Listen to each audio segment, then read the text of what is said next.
A chilly start will give way to a lovely, warm afternoon. Boxed heat pumps, sponsors of weather on GB News. They suck. Welcome to State of the Nation, daily plunge into the stories shaping our country. I'm Jacob Rees-Mogg, and Monday to Thursday we bring you the insights, the facts, the truth about how our country is being governed. Because what happens in Downing Street matters down your street. Tune in to State of the Nation every Monday to Thursday, 8 to 9 o'clock. Only on GB News, the People's Channel, Britain's news channel. Hi there, I'm Michelle Dewberry, and I'm going to take a second to tell you all about my show, Dubes & Co. We start off with the issues of the day. We then bring in both sides of the argument. We get rid of the disrespect. And then you throw me into the mix. And trust me, I'll tell it exactly how it is. And then, of course, the magic ingredient, you at home. We mix it all together, and what have we got? In my opinion, the best debate show in town. Monday to Friday, 6 till 7 on GB News, Britain's news channel. Join me, Camila Tominey, for a frank and honest discussion with those in power that cuts through the spin and gets to the heart of the issues shaping our nation. You haven't confirmed that you want to stand as leader, but you haven't ruled it out either. This report basically says that he's not fit to stand trial. Is he indecisive? Incompetent? I deliver the dose of reality Westminster needs. That's the Camila Tominey Show at 9:30 every Sunday on GB News, the People's Channel, Britain's news channel.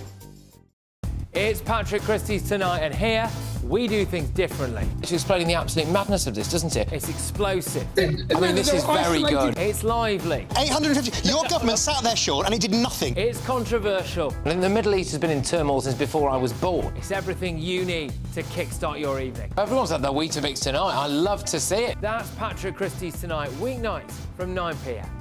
Only on GB News, the People's Channel, Britain's news channel.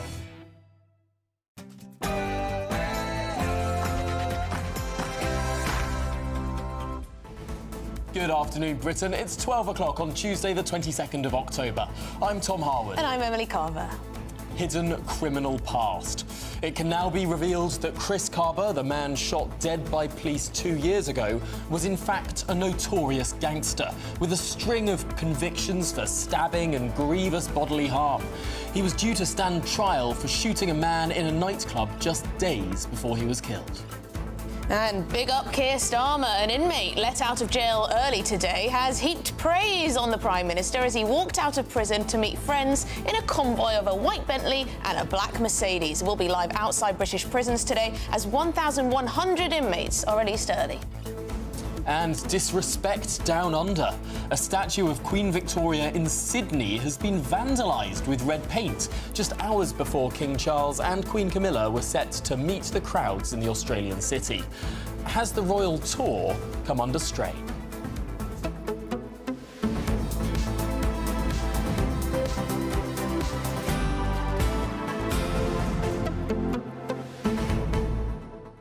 It's astounding what we now can reveal to the public. The media are now allowed to talk about Chris Kaba's past. Yeah. And the various allegations against him, the time he spent in prison, this recent 2 shootings in the last week before he was killed by that police officer. The gun residue found on his arm, that was not allowed to be discussed during the tribunal. So many different instances where people have frankly been gagged for 2 years, but now it's all coming out. And my goodness me, this show is going to be jam-packed with many more nuggets of information that frankly have stayed hidden for too long.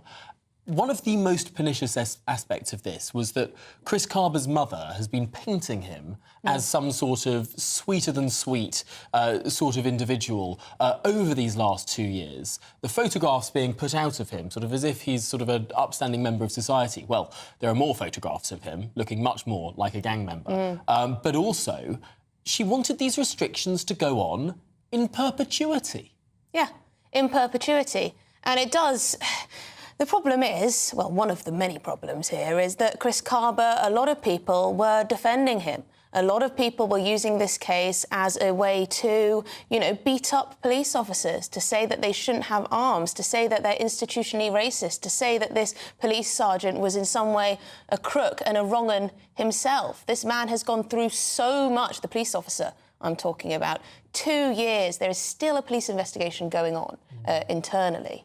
But I can't imagine what that's like. And who would now want to pick up an arm? Who would want to be an armed police officer if you can just, go down or potentially go down? And for the people that sort of blindly rushed in to defend Chris Kaba, they have not done anything for race relations in this country. The people that were blindly defending this guy as if he was the best person on earth are feeding into stereotypes, which they shouldn't. Yeah, and it just shows you how you need to wait for the facts to emerge before you have a big opinion on it. Anyway, gbnews.com/your say. Please do let us know what you make of it all. But let's get the headlines with Sam Francis.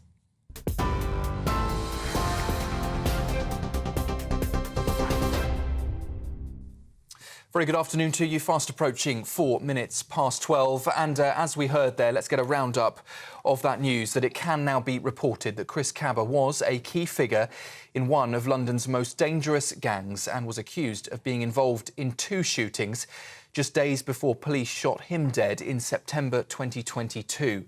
Court reporting restrictions have been lifted today, revealing his ties to a nightclub shooting and a second incident with gunshot residue and a balaclava found on him when he died. Police officer Martin Blake was cleared of the 24-year-old's murder yesterday after a jury acquitted him in just over 3 hours. Kaba's family say they are devastated over that verdict and are vowing to continue their fight for justice. Meanwhile, the Independent Office for Police Conduct is now considering whether Blake will face any disciplinary action. More than 1,000 prisoners will be released early today as part of the government's efforts to free up space in jails in England and in Wales. 1,700 inmates were freed last month after warnings that as few as 80 prison places were available. Currently, there are just over 2,000 free spaces, but that number is expected to reach critical capacity again by July next year. Those released today will have been serving 5 years or more behind bars and completed at least 40% of their sentences. However, Justice Secretary Shabana Mahmood says the emergency measures will only buy the government some time. And that comes as the government's also launching a review of prison sentencing today, considering tougher punishments outside of jails. It's being led by the former Justice Secretary David Gauke and is expected to explore using technology like sobriety tags and nudge apps to monitor offenders. The results from that review are expected by the spring of next year. We've heard this morning that water companies in England and Wales want to raise their bills even higher than they had first requested. Southern Water is seeking an 84% hike, while Thames Water, the UK's biggest provider, wants to raise its bills by 53% by 2030.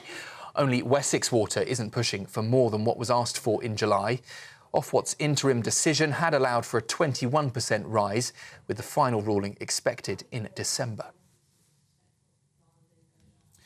Government borrowing has surged to its highest level since the pandemic, driven by public sector pay rises and rising interest rates on debt. Borrowing last month hit £16.6 billion. That's the third highest September on record, despite a rise in tax revenue. The ONS says that the gap between what the government took and what it spent was less than expected, but still above forecasts for the year. Treasury Chief Secretary Darren Jones has, though, defended the pay rises, saying strikes would have cost the economy much more. It was right to settle the strikes that were strife across public services under the last Conservative government because it was costing the economy and taxpayers £3 billion a year. But the budget on the 30th of October will get a grip of public finances and start to fix the foundation, so we don't have to go through that trouble again in future years. Next, news in Ireland, where police are searching a house in County Louth as part of their ongoing murder investigation after an 8-year-old boy went missing from his home there. Officers began forensic and technical examinations of the property this morning. That's after extensive searches elsewhere proved no trace of Kieran was found and no arrests have so far been made. Their search is now focused on finding clues to the boy's whereabouts following his disappearance on the 30th of August. Here's Chief Superintendent Alan McGovern giving a statement earlier.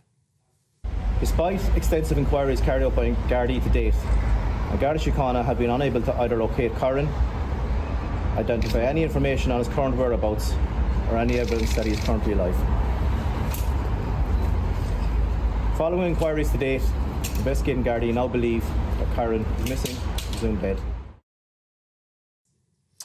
A man has died after 2 trains collided in Wales, according to the British Transport Police. 15 others were taken to hospital, though their injuries aren't thought to be life-threatening. Most passengers were safely evacuated from the train. Investigations are now underway to understand what led to that crash. Emergency services did respond quickly to the scene, and there is now a heavy police presence that is expected to continue in the area over the coming days. Network Rail and Transport for Wales say their thoughts are with the victims' families. The Cambrian line remains closed while specialist teams investigate. And we'll just end this update by taking you live to the Middle East. I think we can get pictures for you of the Beirut skyline as smoke appears to continue billowing into the air after recent strikes there. We have heard today that 13 people, including a child, have been killed after one Israeli strike hit a site close to Lebanon's biggest public hospital in the capital. People have been searching through the rubble for survivors following that attack. 57 others were wounded, and at this stage, 7 are believed to be in a critical condition. That comes as America's top diplomat, Antony Blinken, has arrived this morning in Israel to continue pushing for a ceasefire in Gaza. He'll be continuing that Middle East trip tomorrow, visiting Jordan and Qatar to discuss possible peace plans for Gaza. Those are the latest headlines for now. I'll be back with you in just over half an hour. Now, though, Tom and Emily. For the very latest GB News direct to your smartphone, sign up to News Alerts by scanning the QR code or go to gbnews.com/alerts.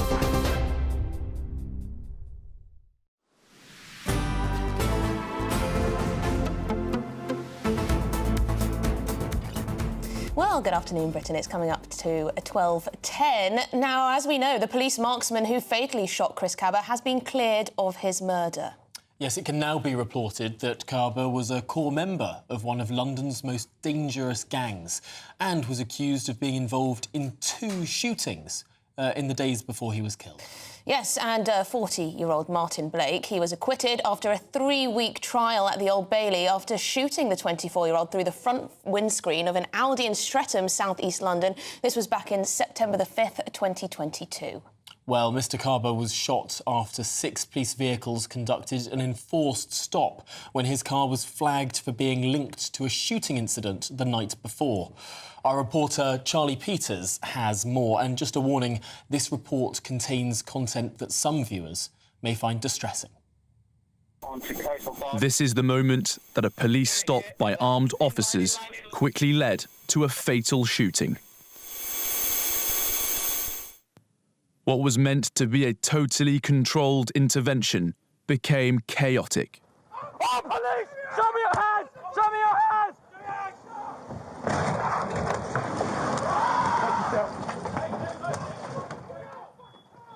Armed police surrounded Kaba's Audi, but he attempted to smash himself free from the roadblock.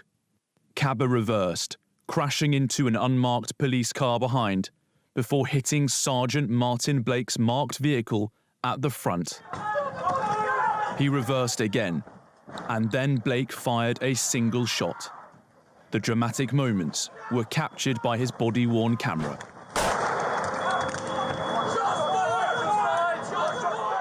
At the Old Bailey trial, an officer said that car shunting scenarios were too dangerous to train, and that officers were told to avoid the area at the front of a car known as the Triangle of Death. That was where Blake and another officer were stood when he fired his fatal shot. The firearms officer said he feared his colleagues' lives were at risk.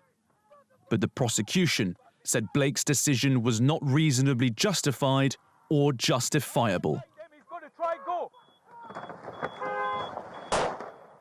They suggested the officer may have become angry, frustrated and annoyed before he pulled the trigger. Blake denied that suggestion, telling jurors I thought one of my colleagues was about to die. Chris Kaba's death sparked protests, with a march in central London demanding justice for the 24-year-old.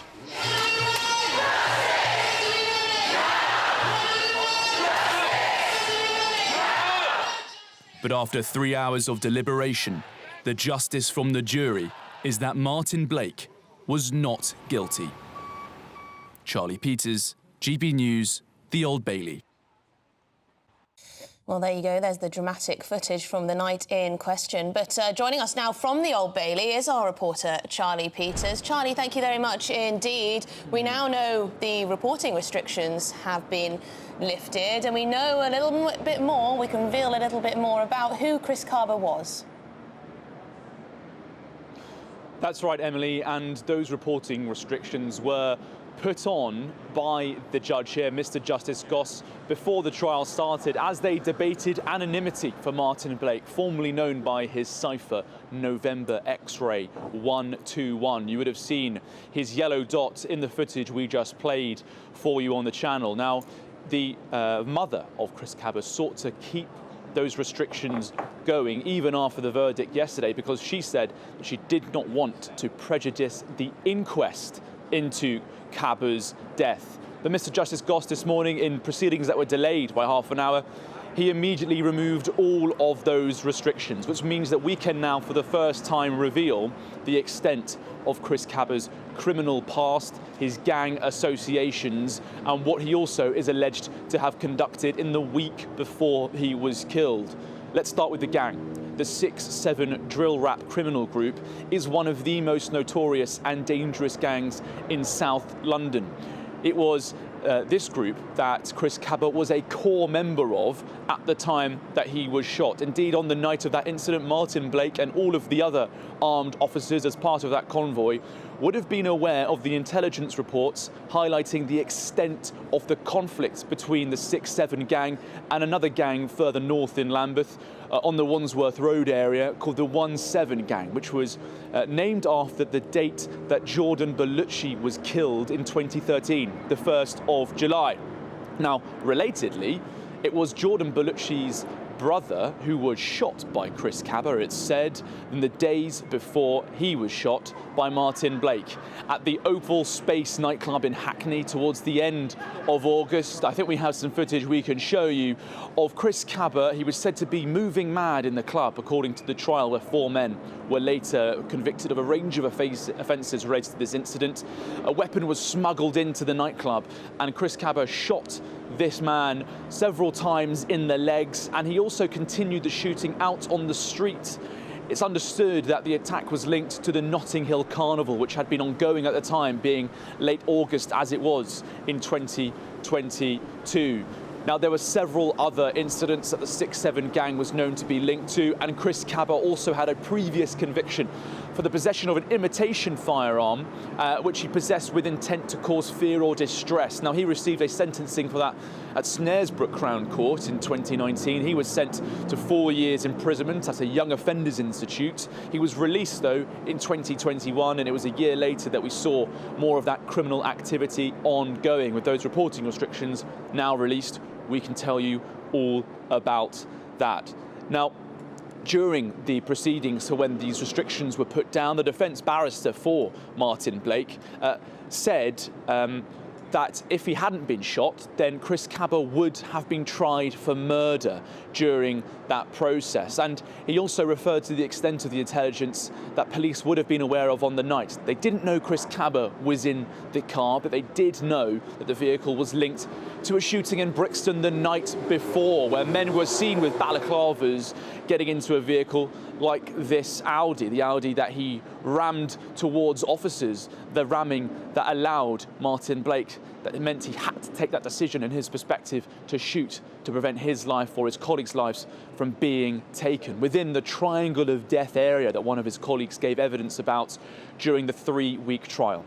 Well, in the end, the jury took just 3 hours to return their verdict yesterday, and for years, people haven't known the extent of Kaba's background, but now with these reporting restrictions lifted and jurors no longer required to be kept away from this information, we can now reveal the extent of his criminal connections, his gangland associations, and the violence that Chris Kaba was involved with in just the days before he was stopped and shot by Martin Blake. Well, Charlie Peters, thank you so much for bringing us that. Fascinating to see that footage of the moment it happened, but also inside the Oval Space nightclub, that gun being whipped out, just something that you just never would assume that you'd see. A gun in a crowded nightclub. Astonishing, astonishing footage. Charlie Peters, thank you for your reporting there. Well, joining us now to discuss this is retired Scotland Yard detective Hamish Brown. Hamish, thank you very much indeed for speaking with us this afternoon. We now know a whole lot more about Chris Kaba's criminal past. He was going to be up for trial for shooting a rival gang member in a nightclub in southeast London. What does this...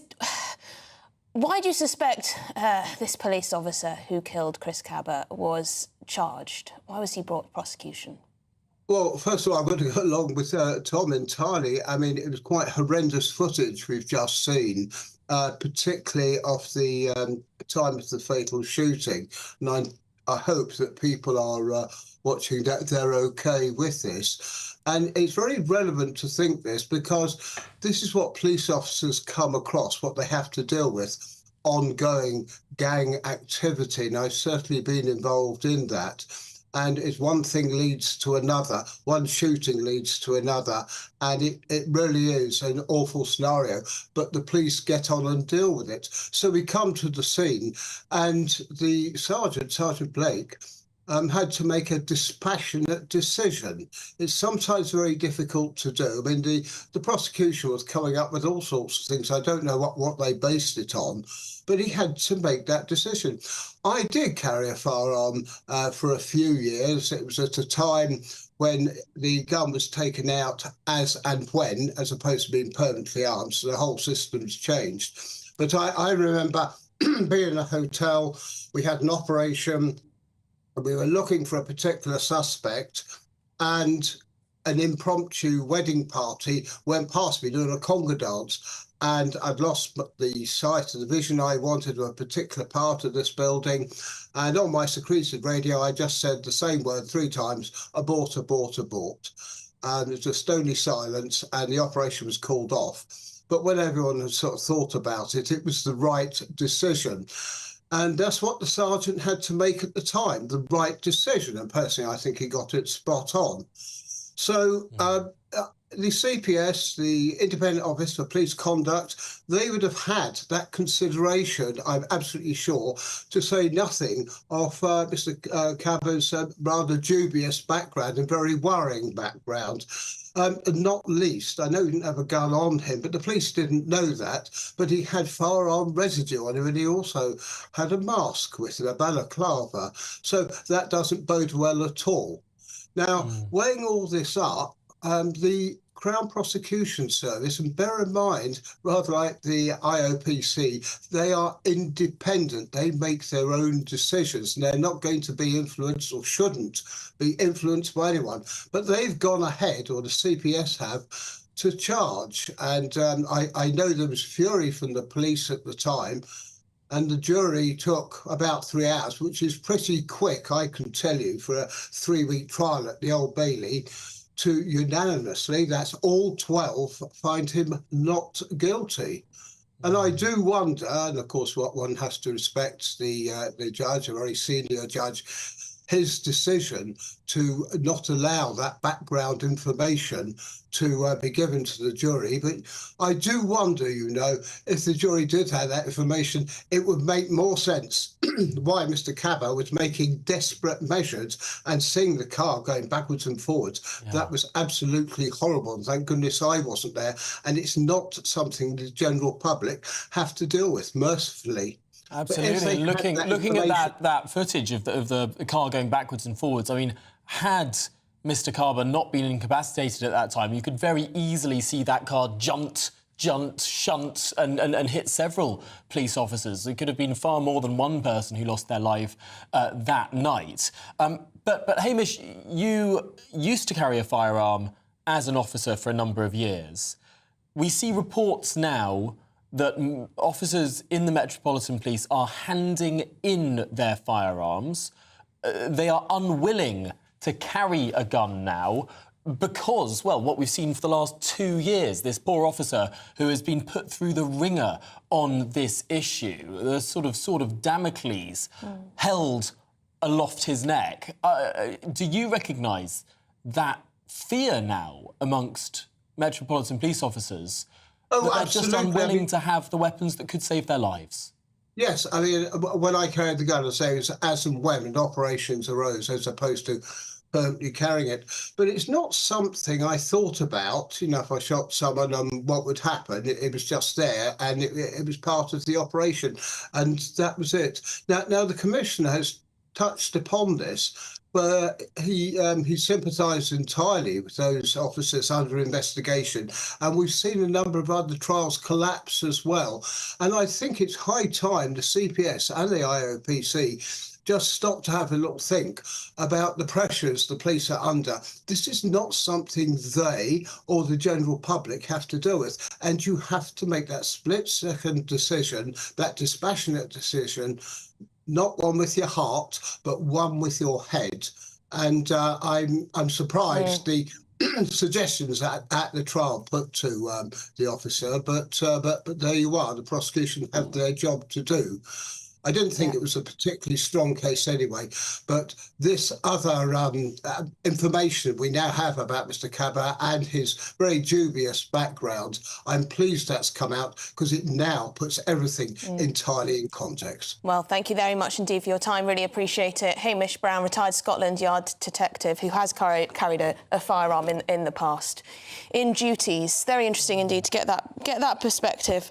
I do wonder if there was some kind of political pressure, on the CPS, or they felt to charge, for murder as well, not manslaughter. When you have protests out on the street, I think that does influence people's behaviour. It shouldn't, but it does. Anyway, this is Good Afternoon Britain on GB News. We've got lots more coming up on today's show. We are, of course, going to be coming back to the Chris Kaba case, but we're also outside not one but two prisons as over 1,000 inmates are set free again. Don't go anywhere.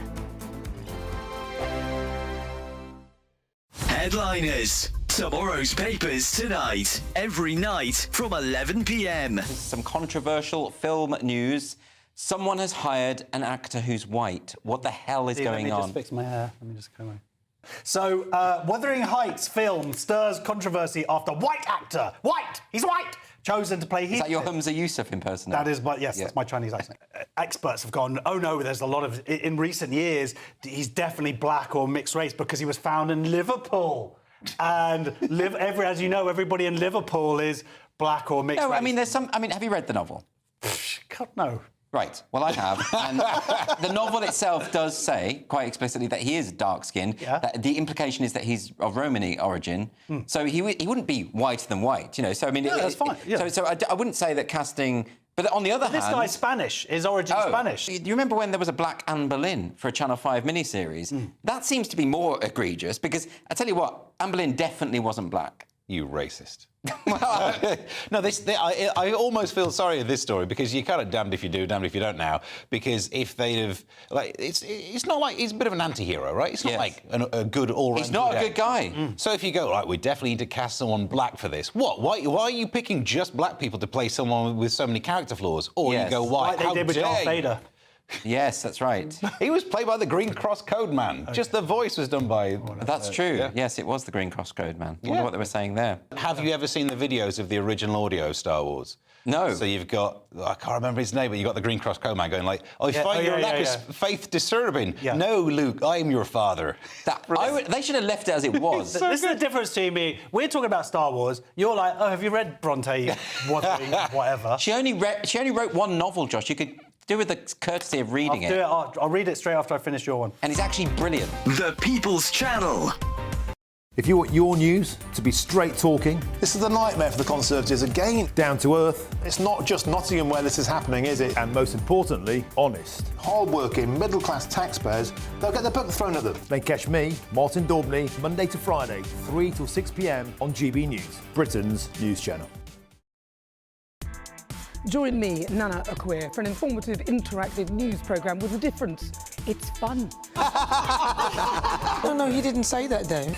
I'm so surprised. I think there's an element of truth to that. Join me from 3 p.m. every weekend, only on GB News, Britain's news channel.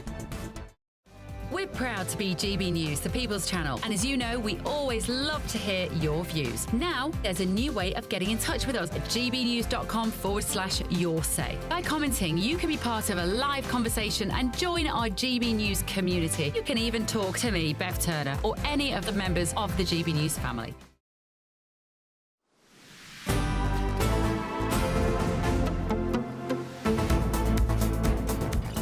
Well, good afternoon, Britain. It's now 28 minutes past 12. And yes, over 1,000 prisoners will be released back onto the streets today because the government is trying to tackle overcrowding in jails. Well, this follows the first wave of early releases back in September, which saw 2,000 inmates released. So this is the second tranche. It comes as ministers launch a major review of sentencing that will look into handing out more punishments to offenders outside of prison. So in their homes, perhaps more home arrests. Well, we're joined by GB News Home and Security Editor Mark White outside Wormwood Scrubs and GB News North West of England reporter Sophie Reaper outside of HMP Kirkham. Mark, we're going to start with you. 1,100 releases today. Was this really the only course of action the government could have taken? Well, they say so, yes. The fact is there is no more room within the prison estate to hold any more prisoners, and they need, as a matter of urgency, to release thousands of prisoners, and it was 1,700 who were released last month, 1,100 being released today, and it will have to be about another 2,500 who will be released to get up to the 5,500 that the government is planning to release just to ease the pressure so they can make it through the rest of the year and into next summer. But come next summer, they are going to be faced with a similar situation of a growing prison population, growing to capacity. So they need urgent solutions that are not just based on releasing people early, but actually address the whole way in which prisoners are sentenced and whether there can be more of a community-based approach. That is what David Gauke, the former Justice Secretary, has been empowered to do, and one of the things he will be looking at is stricter punishments in the community using the latest technology in the way of electronic tags that are a bit more sophisticated than the previous generation, where effectively someone can be within a prison outside of prison, so under home curfew and alike. OK, well, thank you very much indeed. Mark White there. Sophie Reaper, you're outside HMP Kirkham. We've been hearing from other prisons across the country that there have been some inmates celebrating. Any sign of that where you are? Well, so far today, we've seen around 50 men released from HMP Kirkham behind me. And it's been a story of two sides here today. If you're watching on television, you may be able to see now, we've got some pictures of some really rather heartwarming scenes of people being reunited with their families. We've seen men coming out with their bags, being greeted by loved ones. We saw a really lovely scene of one woman being reunited with her partner, and she was hugging and kissing him. We've also seen lots of fathers being reunited with their children. One man had all three of his children run up to him and give him the biggest hug, which was lovely to see. However, there have also been some more unsavoury scenes here today. People, as you say, celebrating, cheering, laughing, shouting out of windows, playing rap music loudly. There was also a moment where one group of men shouted over to me and felt it was appropriate to ask for me to flash them. So, as I say, a story of two sides here today. And I imagine that will be a similar situation across the country today as those 1,100 prisoners are released as part of this the government's early release scheme. I'm so sorry that happened to you. That sounds like an appalling thing. These people, presumably some of the friends of those who've been released from prison, but also these prisoners who've just come out, and the first thing they do is ask a female journalist to flash them. Unfortunately, that is the situation we find ourselves in. I'm absolutely fine, but that's just the way it is, unfortunately. But I'm sure that will raise a lot of questions from our viewers at home. Yes, I'm absolutely sure it will. Well, Sophie Reaper, thank you very much indeed for being outside HMP Kirkham for us, and to you, Mark White, for being there outside Wormwood Scrubs. Very interesting indeed to find this out. Just reading that outside one of these prisons, HMP Swellside, one of the inmates said, "Big up Keir Starmer," as he was celebrating with his friends, his mum, his sister, who picked him up in a convoy of a white Bentley, and a black Mercedes G-Wagon. So, yes, he told reporters he'd been in prison for 7 years for kidnap and GBH, so that's nice. For kidnap and That's what he told reporters. I was led to believe that it was violent criminals who would not be being released on this early release scheme. And that's what we were all told. And yet some of these criminals appear to, and of course we haven't confirmed this is being reported in other outlets, were in for kidnap and grievous bodily harm. Anyway, this chap, Daniel, he said the first thing he's going to do is go to McDonald's, go to his hostel and follow all the rules. So there you go. But we are just hearing that Keir Starmer's had something to say about this. We are indeed. We're going to be next talking to our own political editor, Christopher Hope. He's been in Downing Street speaking to the Prime Minister's official spokesman and has all the latest from Downing Street on their response to some of these celebrations.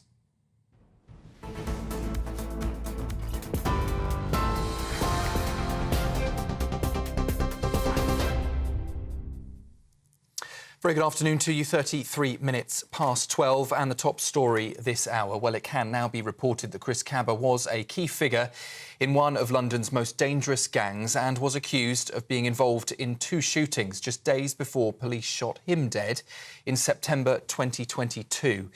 Court reporting restrictions have now been lifted, revealing that Kaba had ties to a nightclub shooting and a second incident with gunshot residue and a balaclava found on him when he died.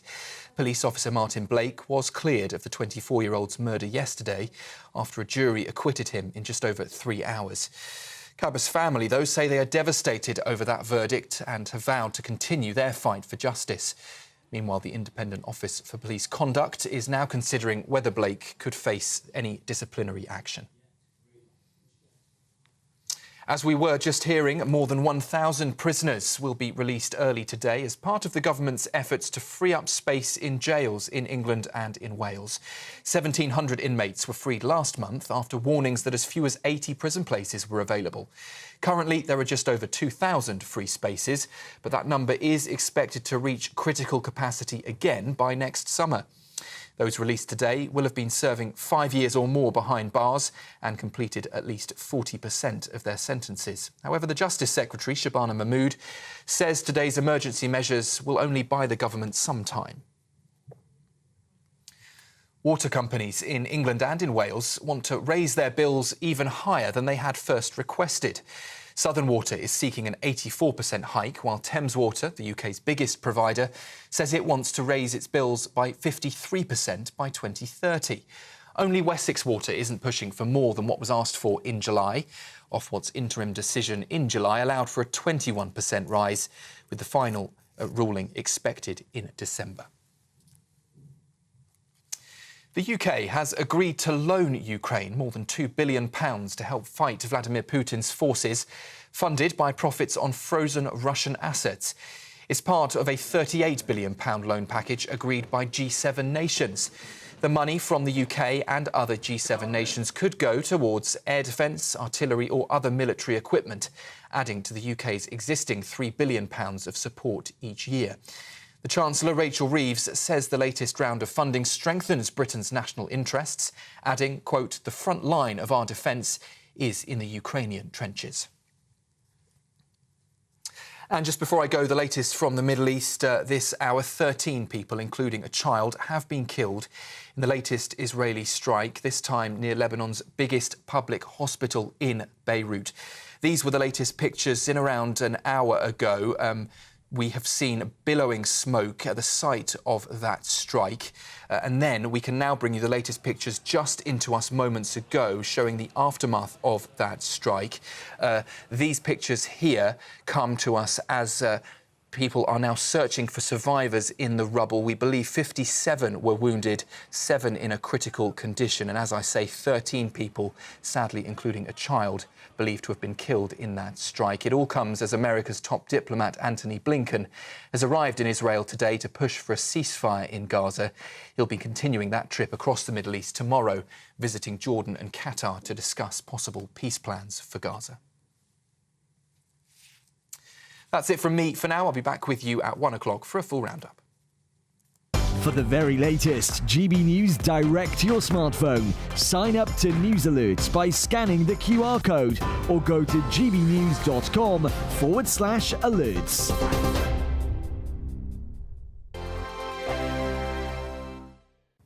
Hello, good morning and welcome to your GB News weather update brought to you by the Met Office. Still plenty of strong winds across Scotland. It's going to be cloudy with some showers at times, but otherwise there are actually plenty of sunny spells across the country. Where we see the cloud and the showers, that's just as a result of this frontal system slowly moving its way towards the southeast. So that's where we're going to see the bulk of the cloud today, perhaps a few showers. But on the whole, there's actually going to be plenty of dry weather across the country, plenty of sunny spells too. Just a few showers feeding into northern parts of Scotland, and that's where we're going to see those blustery winds continuing through the day. But in more sheltered spots and across the south and southeast, where we're seeing highs of 16, 17 Celsius, it's actually going to feel rather pleasant for the time of year.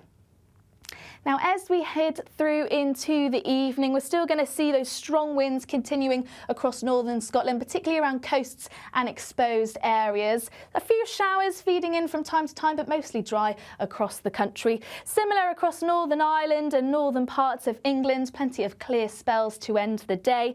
Plenty of clear spells across Wales and the southwest, still just a bit more cloud across parts of Sussex, Kent, East Anglia. But that cloud is going to lift and break through the course of the night. We're actually going to see plenty of clear spells, and with lighter winds that means we could see some fairly dense fog patches towards the morning too. So do take care for the Wednesday morning commute, as these may linger on through the morning.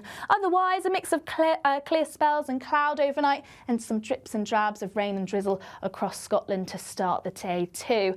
And still across Scotland, we're going to continue to see those strong winds, particularly in northwestern parts, and still could see some outbreaks of rain across exposed northwestern parts too. Otherwise, once again, lots of fine and dry weather around, the odd shower here and there, and once again with highs of 16, 17, feeling pleasant for the time of year. Bye for now. The latest GB News travel. Northbound on the M11, the exit slip road is partially blocked to a broken down vehicle at Cambridge at junction 13. Traffic is looking slow. It's also slow westbound on the M26. There was a lane closure on the entry slip road to junction 2A, but traffic is coping well. Westbound on the M4, a lane closure and queuing traffic to a broken down vehicle from 19 at Bristol through to the Almondsbury interchange at junction 20. Northbound on the M5, traffic is easing after an earlier accident between Portishead 19 through to junction 18. Northbound on the M6, traffic has also cleared again to an earlier accident from junction 18 through to 19 at Knutsford. Finally, northbound on the M6, all cleared. Traffic returned to normal from 32 through to Lancaster South at 33. So that's your latest travel news. You can stay up to date throughout the day by visiting our website gbnews.com.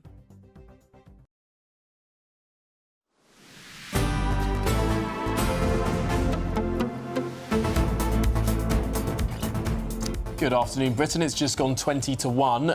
Now we're going to get the latest from Downing Street. Our political editor has been in a briefing with the Prime Minister's official spokesman. Christopher Hope joins us live from Downing Street. First off, on these prisoner releases, signs of celebration from some of these former inmates. Does the Prime Minister have anything to say about it?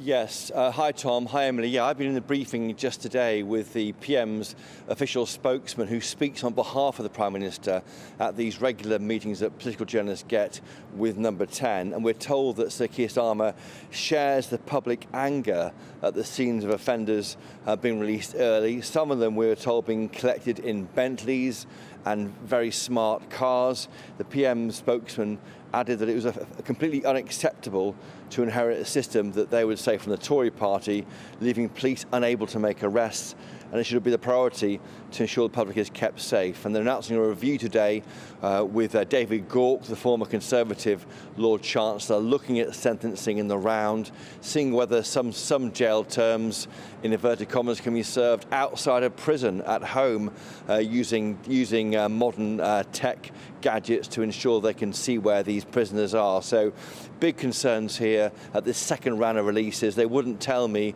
how many of the 1,700 offenders released last month have reoffended. They also wouldn't say whether this would happen again. They said this was the final of 2 tranches of early release after 40% of the jail terms served, as we're seeing from reporting from Sophie Reaper and Mark White on GBNews today. But they won't say if it'll happen again. They also won't say when will the 14,000 new prison places come on stream. That is the commitment from this government, and they've also committed to clear away some of the planning objections that can be raised by local people. But as things stand, no timeline on when that prison estate will be expanded to stop the need to release prisoners earlier than many victims expected. And Christopher, the acquittal of Sergeant Martin Blake, accused of the murder of Chris Kaba. Anything the Prime Minister's had to say about that? Nothing yet. Well, nothing in terms of politically commenting. We've heard, of course, from Robert Jenrick, the Tory leadership candidate, who said he was a hero, the sergeant, of course. The PM's spokesman told us that firearms officers do an incredibly difficult job, and it's crucial they can use their powers with legal certainty. And it's the government's top priority, we were told, to work with police and communities to ensure officers have the support they need to do their jobs. They say they're working with the police to ensure they have confidence to do these very difficult jobs. I asked, what is the evidence of that? Is there any attempt, is there a review happening in the Home Office? Is there any guidance being prepared? We're working with Mark Rowley from Scotland Yard. No answer to that question. Simply the government is working hard to ensure that both communities can get confidence in the work of police, but also, as crucially, I think, that firearms officers can keep us all safe and know they have legal protection if they have to take action. It is fascinating to hear that the Prime Minister is backing firearm officers who do a difficult job. But as you say, Chris, no sort of evidence beyond these words that we get now. I mean, I suppose the Prime Minister would argue it would be inappropriate to comment before a tribunal has concluded, but wouldn't the public be expecting some sort of review or policy or concrete action with regard to this issue? Because we were talking to a former police officer earlier on this channel who was saying that police officers now are less likely to want to carry firearms. Firearms are being handed back to the Metropolitan Police. Surely this could make us all less safe. And that's right, it's that legal certainty that when they have to act, they see a threat, or they perceive a threat. The car in which Chris Kaba was driving was allegedly involved in an incident the previous day. And there's also allegations emerging today about his own history, Chris Kaba. So the police would have had all that in mind when they took their action. This sergeant took his action, and there's questions maybe for the CPS, is a murder charge appropriate? Even though, of course, the officer was found not guilty, would it have been a different charge maybe? And should new guidance be drawn up to reassure officers about this kind of thing, that if they do take action, then there won't be any further action.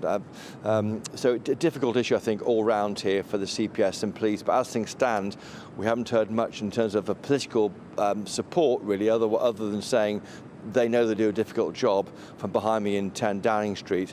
I will also say, Tom and Emily, on a lighter note, away from this very difficult and tragic topic, The PM spokesman was asked about Paddington Bear, whether it was right that Paddington Bear, of course, who was from Peru, should be given a passport by the Home Office, as is seen in today's papers. The Number 10 said they were unaware of Paddington Bear being receiving this passport, but it's an operational matter for the Home Office. An operational, but I'm sure. Man, how did I miss this? How did I miss this, Christopher? So Paddington Bear has been granted... I don't understand, Christopher. Well, nor can Number 10 explain it, but as we know, Paddington Bear is a real bear. Okay. Did come from Peru with a tag attached to him and has now been given a passport by the Home Office, we read in today's newspapers. There was a film out this month, by the way. It might be linked to marketing for the film. Goodness me. Well, Chris, Is he an illegal migrant? If this is a matter for the Home Office, I'm sure you'll be right on to Yvette Cooper, the Home Secretary, to get to the bottom of this curious story. But for now, Christopher Hope joining us live from Downing Street. Thanks very much. He has leave to remain. Settled status. I don't know. Anyway, this... Well, hang on, did he arrive legally? Well, this is what I want to know. Can someone find out for us, please? I think he got an aeroplane here, didn't he? He got an aeroplane, OK, and he's been given a passport. So there you go. How do you feel about that? How do you feel about that? Anyway, this is Good Afternoon Britain on GB News. We've got lots more coming up on today's show, including a statue of Queen Victoria in Sydney has been vandalised. There you can see it. Are we seeing overt disrespect from Australians towards the royal family?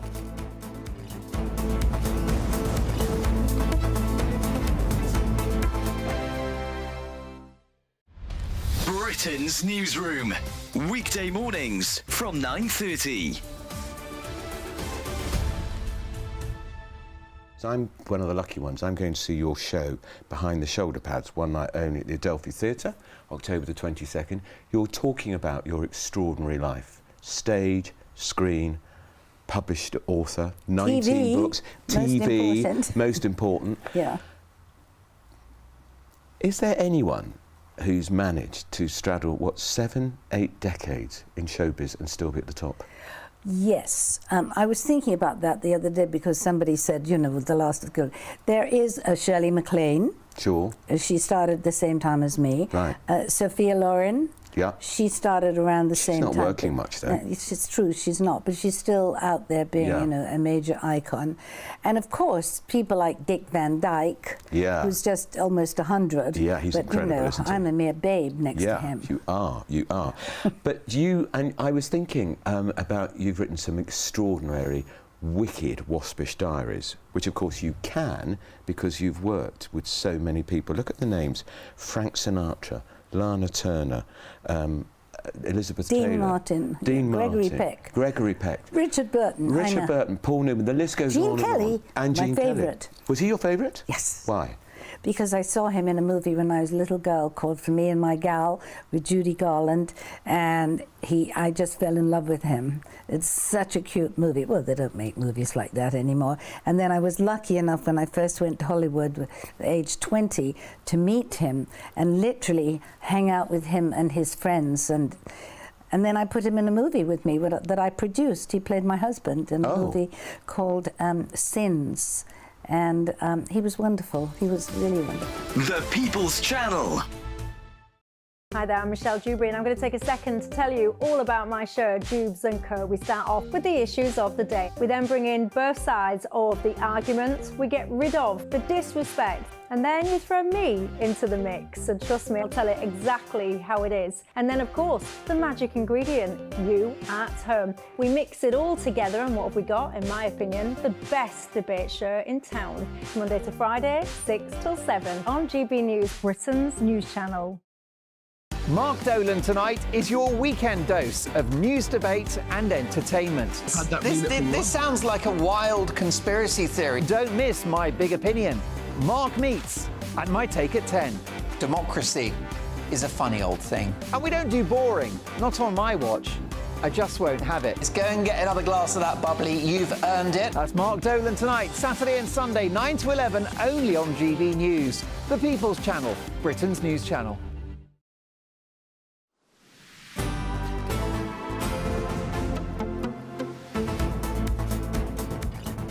Good afternoon, Britain. It is now 9 minutes to 1 o'clock, and the King has today been confronted by Indigenous Australian activists the day after he was accused of genocide by a senator in the Australian Parliament. Yes, tough gig. Yeah, tough gig. Mr Wharton called King Charles a king of thieves and a king of liars. Well, a statue of Queen Victoria in Sydney has also been vandalised with red paint in a suspected protest against the royal tour.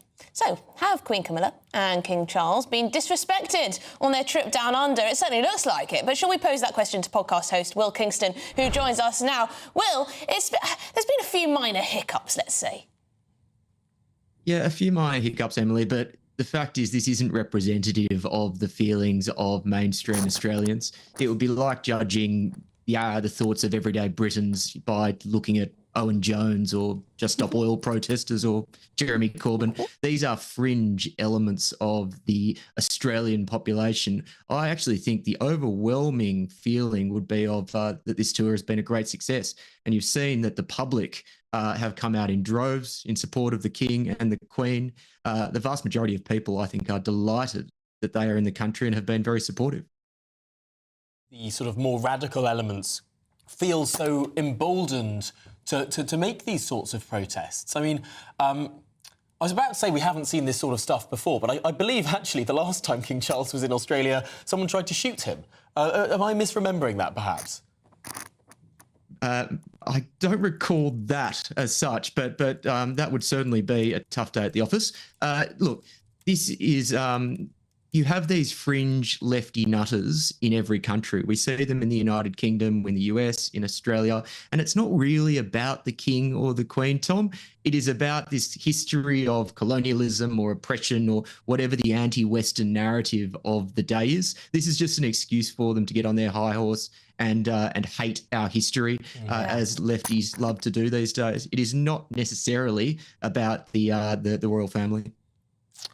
Yes, Will, I've just been told that when he was Prince Charles back in the 1994 visit, a protester who was a 23-year-old protester in Sydney fired 2 blank shots at him. So I suppose, actually, by contrast to 1994, things have gone much more smoothly. Yeah, I think a bit of red paint actually would be far preferable for King Charles. And look, the other thing is the guy is a pro. He handles these situations incredibly well now. When that nutter senator was mouthing off, he behaved incredibly impressively. And I think the reality is the Republic, if you look at opinion polls, hasn't been further away in Australia in my lifetime. I think the people of Australia have really warmed to King Charles and to Camilla. Well, thank you very much indeed for your time. Will Kingston, podcast host, thank you very much indeed, and of course Australian. I forgot about that. Well, I was 2 years old, so that's probably why. Yes, there's a marvellous video. He just sort of you hear the shots, and then he just sort of fiddles with his cufflinks, and it's all just, it's all very English. Right, we're going to be bringing you more on the Chris Kaba case and your views as well, so stay tuned for those.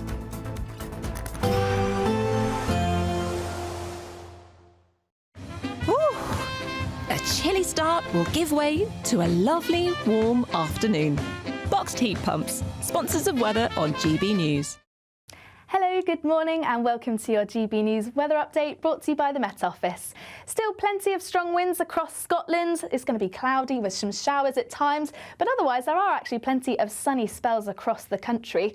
Where we see the cloud and the showers, that's just as a result of this frontal system slowly moving its way towards the southeast. So that's where we're going to see the bulk of the cloud today, perhaps a few showers. But on the whole, there's actually going to be plenty of dry weather across the country, plenty of sunny spells too. Just a few showers feeding into northern parts of Scotland, and that's where we're going to see those blustery winds continuing through the day. But in more sheltered spots and across the south and southeast, where we're seeing highs of 16, 17 Celsius, it's actually going to feel rather pleasant for the time of year. Now, as we head through into the evening, we're still going to see those strong winds continuing across northern Scotland, particularly around coasts and exposed areas. A few showers feeding in from time to time, but mostly dry across the country. Similar across Northern Ireland and northern parts of England, plenty of clear spells to end the day.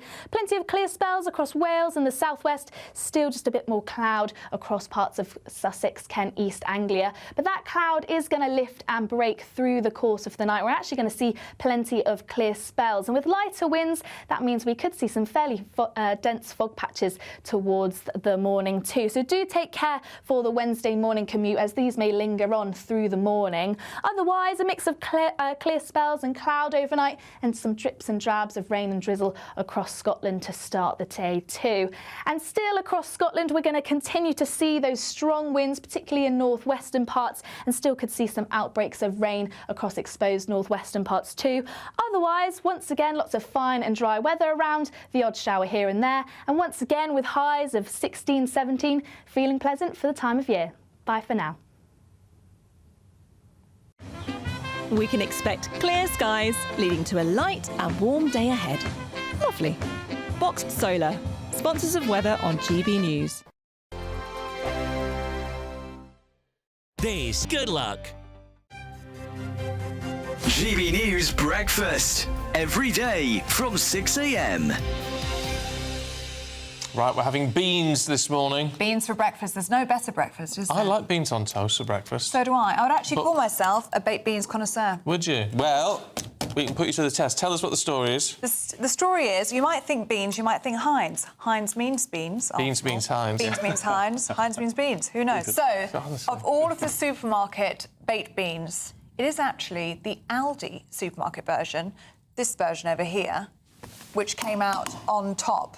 The Bramwell's baked beans, 76% on the taste test. And they're much cheaper as well. Much cheaper. Households can save, if you're buying 2 cans a week, £100 a year buying the Aldi version of these baked beans. So we thought we're going to do a blind taste test this morning. Yes. To see. So we've got the Aldi beans, we've got M&S beans, and we've got beans Heinz. So I think number 2 is the best one. Yeah, I agree. Right, Two came first best to me. So the Heinz is number 3. Interesting. Which was the worst one? Which is the worst one, which is the ones, actually, I'll buy it home. Do you know what? That's just proven it. M&S was number one. And Aldi was number two, which was our favourite as well. I said M&S. Yeah, and we both said Aldi. We did say Aldi. I have to be honest, I was not expecting that. I told you. This is the hill I will die on. These are the beans that I get at home and I love them. At university, you get the tin that's half that size, and it was 21p for the store ones and 23p for Heinz baked beans. And as I say, the key was in the thickness of the sauce and how hard the beans were. They actually are really nice. They're really, I am really surprised, and we buy more than 2 cans a week, so it saved me a couple of £100. We get through 2 cans. So you like the Aldi ones? I like the Aldi ones. Okay. I'm shocked. They're a lot cheaper. Yeah. GB News, the People's Channel.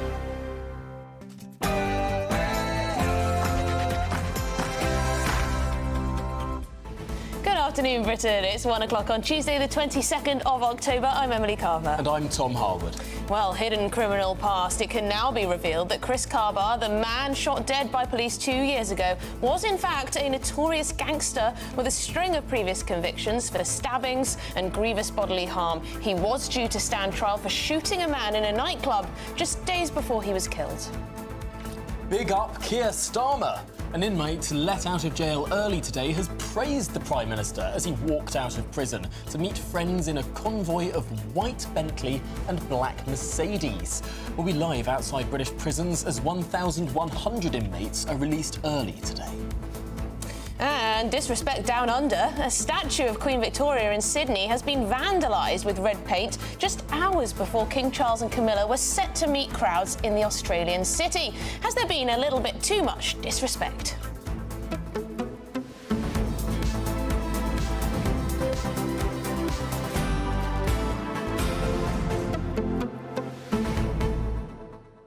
Feels like today's less Good Afternoon Britain and more just sort of the crime and justice show here on GB News. We've got Chris Kaba, we've got all of these inmates being released early, we've got vandalism down under. I mean, it just goes on and on and on. Yeah, we've got Sophie Reaper being, harassed. Sexually harassed? Well, practically, yes. Yeah. Outside one of these prisons, lots of you getting in touch saying to her to stay safe. And yes. The comments said to her to show the mentality of the type of people being let out today, etc. Absolutely. It shows they haven't been reformed at all. If the first thing they do is... Well, it's a crime, isn't it? Well, Dylan says he needs to go straight back in. Certainly does. Sharon has noticed something. Oh, no, sorry, Annette has noticed something, also picked up by Sharon in the comments, gbnews.com/your say.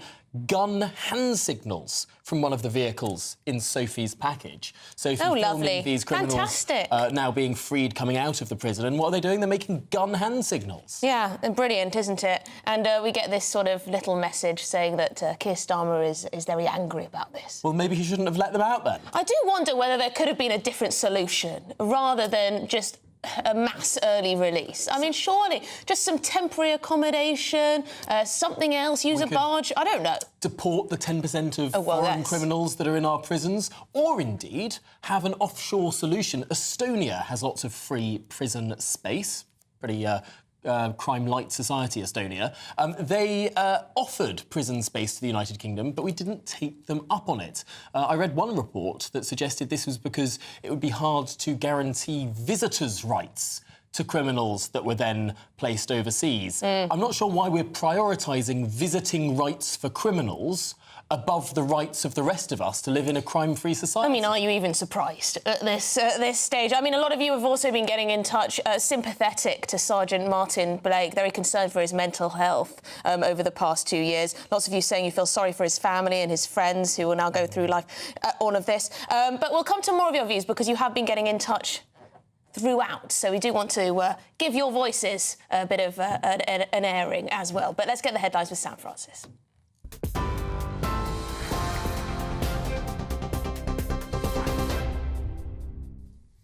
Very good afternoon to you. It is just after 1 o'clock and the top story this lunchtime. It can now be reported that Chris Kaba was a key figure in one of London's most dangerous gangs and was accused of being involved in 2 shootings just days before police shot him dead in September 2022. Court reporting restrictions have today been lifted, revealing his ties to a nightclub shooting and a second incident with gunshot residue and a balaclava found on him when he died.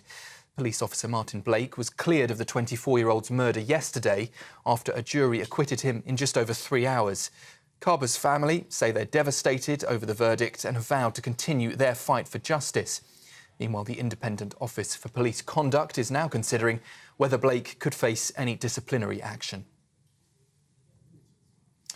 More than 1,000 prisoners will be released early today as parts of the government's efforts to free up space in jails in England and in Wales. 1,700 inmates were freed last month after warnings that as few as 80 prison places were available. Currently, there are just over 2,000 free spaces, but that number is expected to reach critical capacity again by next summer. Those released today will have been serving 5 years or more behind bars and completed at least 40% of their sentences. Water companies in England and in Wales say they want to raise bills even higher than they had first requested. Southern Water is seeking an 84% hike, while Thames Water, the UK's biggest provider, wants its bills to rise by 53% by 2030. Of those companies, only Wessex Water isn't pushing for more than what was asked for in July. Ofwat's interim decision in the summer allowed for a 21% rise, with the final ruling expected in December. Government borrowing has surged to its highest level since the pandemic, driven by public sector pay rises and rising interest rates on debt. Borrowing last month alone hit £16.6 billion. That's the third highest September on record, despite a rise in tax revenue. The Office for National Statistics says the gap between what the government took in and what it spent was less than expected, but still above forecasts for the year. Treasury Chief Secretary Darren Jones, though, has defended public sector pay rises, saying strikes would have cost the economy much more. It was right to settle the strikes that were strife across public services under the last Conservative government because it was costing the economy and taxpayers £3 billion a year. But the budget on the 30th of October will get a grip of public finances and start to fix the foundations so we don't have to go through that trouble again in future years. Turning to Ireland now, and police there are searching a house in County Louth as part of their ongoing murder investigation after an 8-year-old boy went missing from his home there.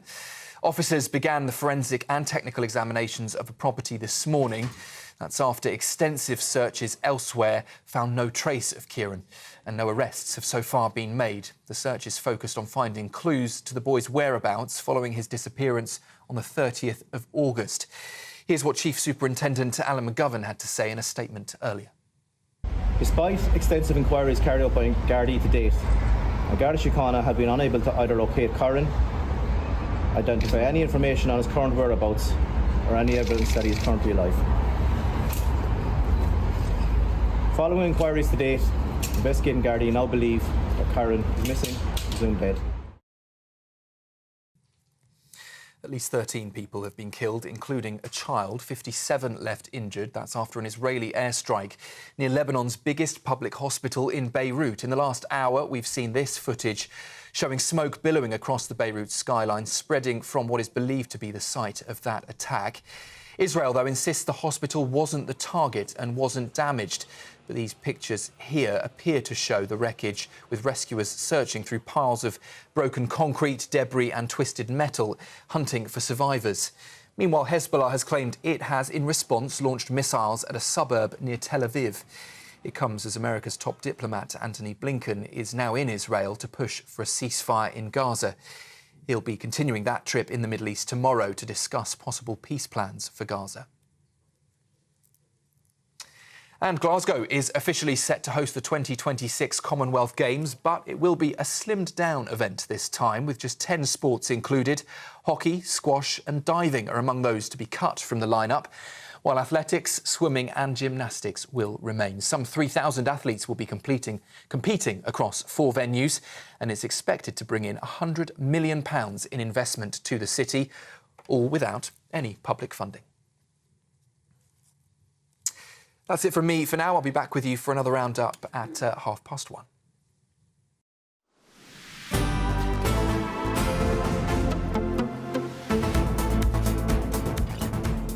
Good afternoon, Britain. It is 8 minutes past 1. Now, reporting restrictions have today been lifted after a Met Police marksman was acquitted of the murder of Chris Kaba. Yes, and now it can be reported that Kaba was a core member of one of London's most dangerous gangs and was accused of being involved in 2 shootings before he was killed. Well, 40-year-old Martin Blake was acquitted after a 3-week trial at the Old Bailey after shooting the 24-year-old through the front windscreen of an Audi in Streatham, South London, on the 5th of September 2022. Well, our national reporter Charlie Peters has more. And there is a warning that this report contains content that some viewers may find distressing. This is the moment that a police stop by armed officers quickly led to a fatal shooting. What was meant to be a totally controlled intervention became chaotic. Oh, police! Show me your hands! Show me your hands!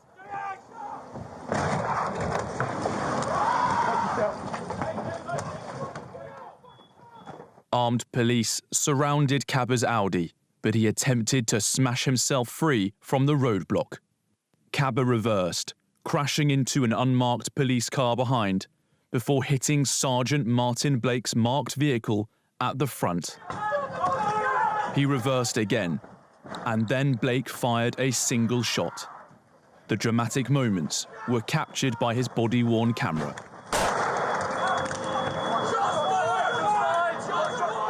At the Old Bailey trial, an officer said that car shunting scenarios were too dangerous to train, and that officers were told to avoid the area at the front of a car known as the Triangle of Death.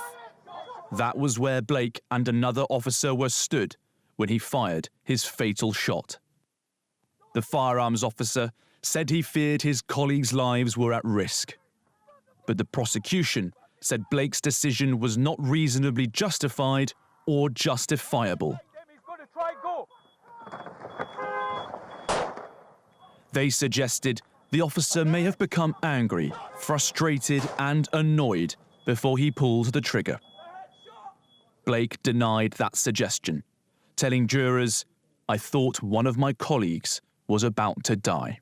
Chris Kaba's death sparked protests, with a march in central London demanding justice for the 24-year-old.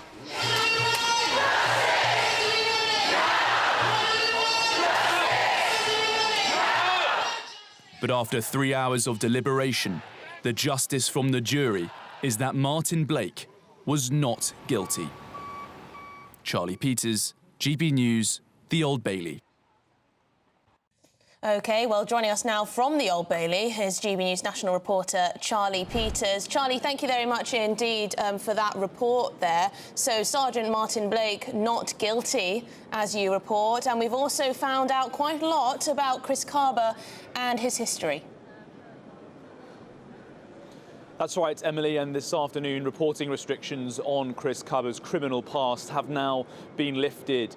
They were put in place during the pre-trial arrangements to prevent jurors from being aware of Chris Kaba's background for fear that it could have prejudiced their assessment of that 17-second incident on the night of the 5th of September 2022. But now that they have returned their not guilty verdict after 3 hours of deliberation, we can reveal that Chris Kaba was a core member of the 6-7 gang, named after the telephone code for the Brixton area where most of its members were part of that gang. It was central to county lines drug warfare. It was involved in all sorts of weapons charges, and many of its members have been tried for murder.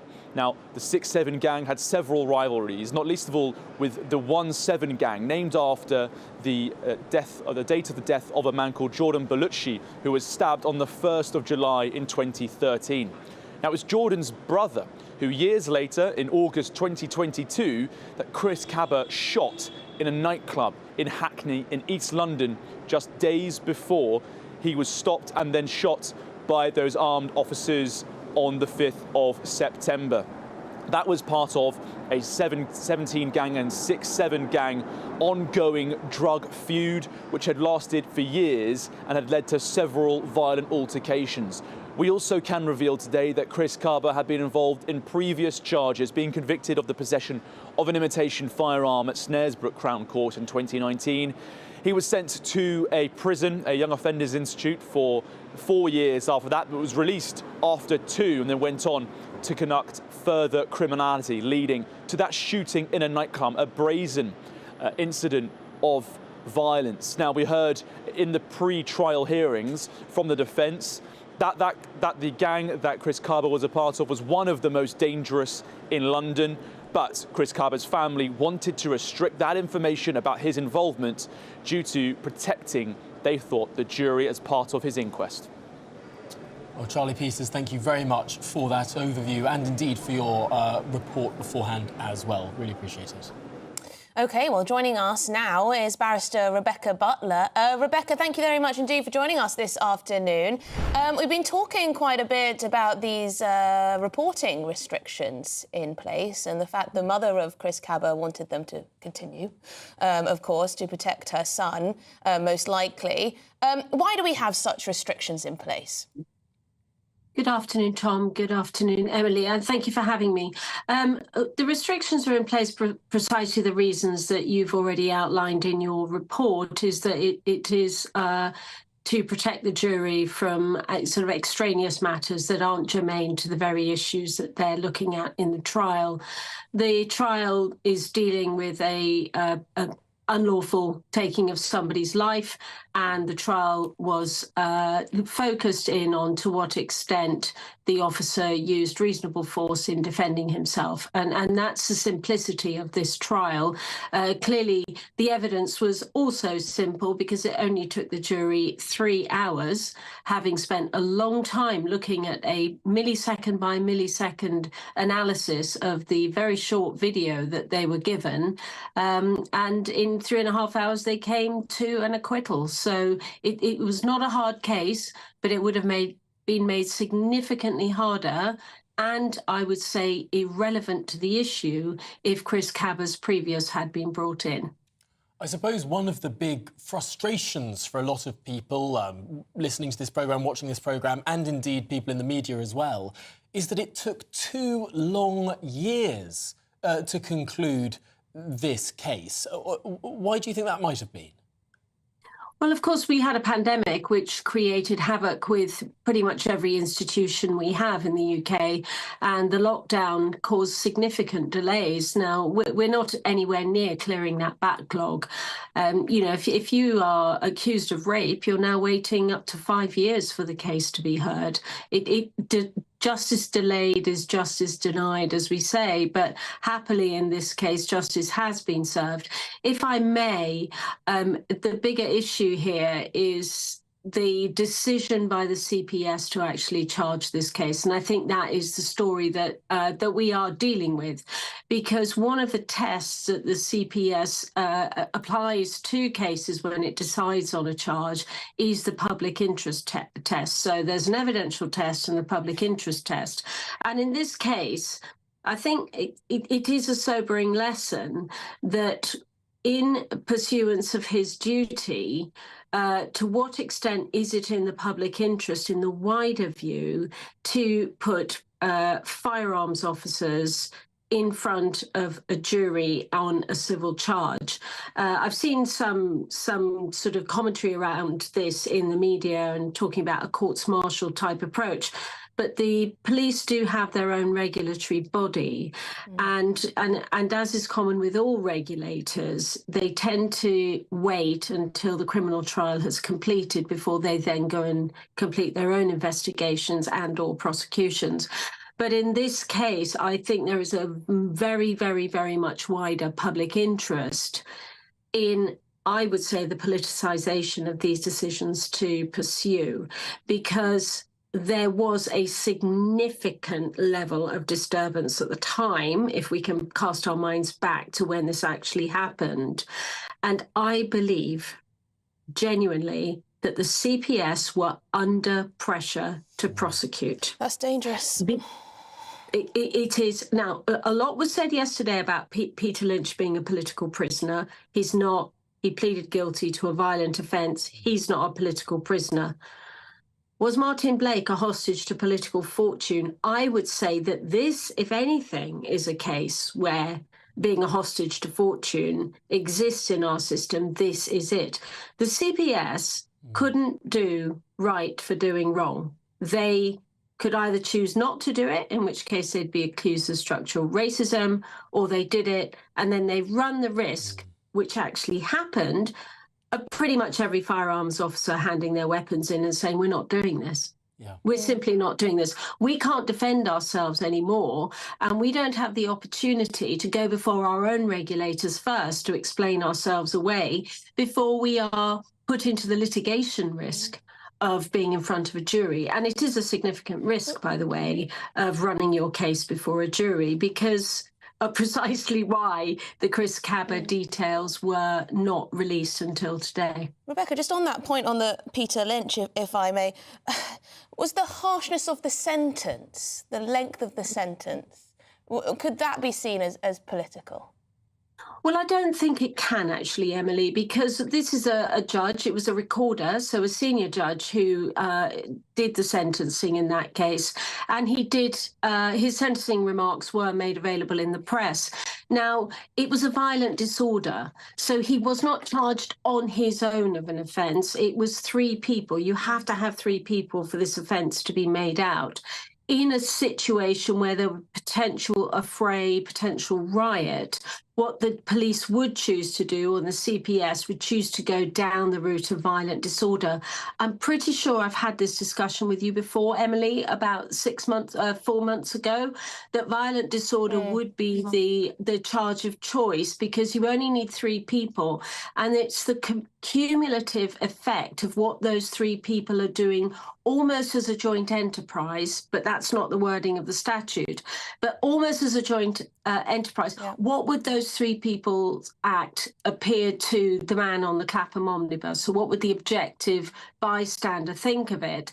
And Peter Lynch did plead guilty, and he did plead guilty to the facts. So it's not just his acts, but it's the people around him as well. Yeah, I just wonder, just because people have pointed to the judge handing out more lenient sentences for other types of crimes that some people might consider to be worse crimes. But I mean, thank you very much, Rebecca. Really appreciate your expertise on all of this. Barrister, of course, very interesting. Yes, I think what Rebecca Butler was saying there, particularly about the CPS coming under pressure. I've been looking back at what was happening in 2022.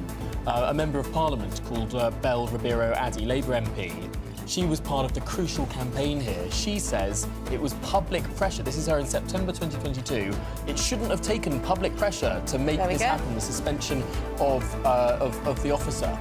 She certainly thinks that it was public pressure, these accusations of racism, these protests that we saw on the streets, that actually kicked all of this off. Well, if that isn't political interference, I don't know what is. Well, get your thoughts in, gbnews.com/your say. Next, we're going to be outside not one, but two prisons because over 1,000 inmates are set free early today. Don't go anywhere. Martin Daubney, weekdays from 3 p.m. Please tell me that we're British. In our darkest hour, we can work around this. The beer will still be flowing at Christmas. Tell me, please. Martin, without using bad language, there's no words to describe that this is another major blow to the hospitality sector. I wake up every day with anxiety thinking, what's going to happen to us now? Oh my God, now the weather's against us. Not only are the government absolutely battering us, then the weather's now hitting us as well. Kate Stewart, this can only mean one thing. Prices, once again, going through the roof. And there's nothing we can do. We have on costs. We have to buy from the brewery. We have the VAT. We have then the VAT, what we take. It is an absolute nightmare. To be in the pub game now, Martin, is very, very difficult. And there's no light at the end of the tunnel. Everything just keeps hammering us from every different direction. And obviously, we have to pass that on to the customers, then price increases. There's nothing we can do. We don't want to sell beer at an inflated price. We want it as cheap as possible to get people through them doors. But we have no option. They're going to go up again in the new budget. You know, there's no help for us. What are we supposed to do, Martin, except the only option is to close the doors and say, enough is enough. We can't do this anymore. I absolutely cry my eyes out having to put the prices up because you think, oh, my God, people are just going to turn away and walk. But we can't swallow the costs all the time, Martin. It's impossible for us to do because we will go bankrupt. There has to be, there's inflation getting hammered on us yet again, and we have to pass it on. I feel it when I take my children out for something to eat. You're like, wow, that has just cost a fortune. But what is the answer? The answer is the government needs to look at saving the hospitality sector and stop being so greedy in everything that they take away from us, or there won't be pubs. GB News, the People's Channel. Every Saturday, 10 till 12, we'll bring you all of the news that you need to know. We'll also remind you that there is so much to smile about. It's my favourite time of the week. I get to relax, enjoy some light-hearted stories, and let Ellie teach me about fashion too. That's Saturday Morning Live, every Saturday, 10 till 12. Only on GB News, Britain's news channel. If you want your news to be straight talking, this is a nightmare for the Conservatives again. Down to earth. It's not just Nottingham where this is happening, is it? And most importantly, honest. Hard-working, middle-class taxpayers, they'll get their book thrown at them. Then catch me, Martin Daubney, Monday to Friday, 3 till 6 p.m. on GB News, Britain's news channel. We're proud to be GB News, the People's Channel. And as you know, we always love to hear your views. Now, there's a new way of getting in touch with us at gbnews.com/your say. By commenting, you can be part of a live conversation and join our GB News community. You can even talk to me, Bev Turner, or any of the members of the GB News family.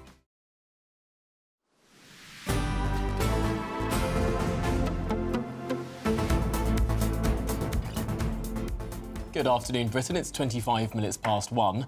Now, over 1,000 prisoners will be released today on the streets back as the government tries to tackle overcrowding in prisons. Yes, this, of course, follows the first wave of early releases in September last month, which saw 2,000 inmates freed. It all comes as ministers launch a major review of sentencing that will look into handing out more punishments to offenders outside of prison. Yes, so they won't be put into jail, but they may be put on house arrest and use technology to track them. Newfangled fancy smart watches is one of the proposals. Right, OK. Smart watches. What, so they can tell what they're up to? Tell what they're up to, where they are, measure if they're drinking alcohol, all these sorts of things. Right, OK. Well, we're joined by GB News Home and Security Editor Mark White, who's outside HMP Wormwood Scrubs, and GB News North West of England reporter Sophie Reaper outside HMP Kirkham. OK, Mark, let's start with you. What's happened today?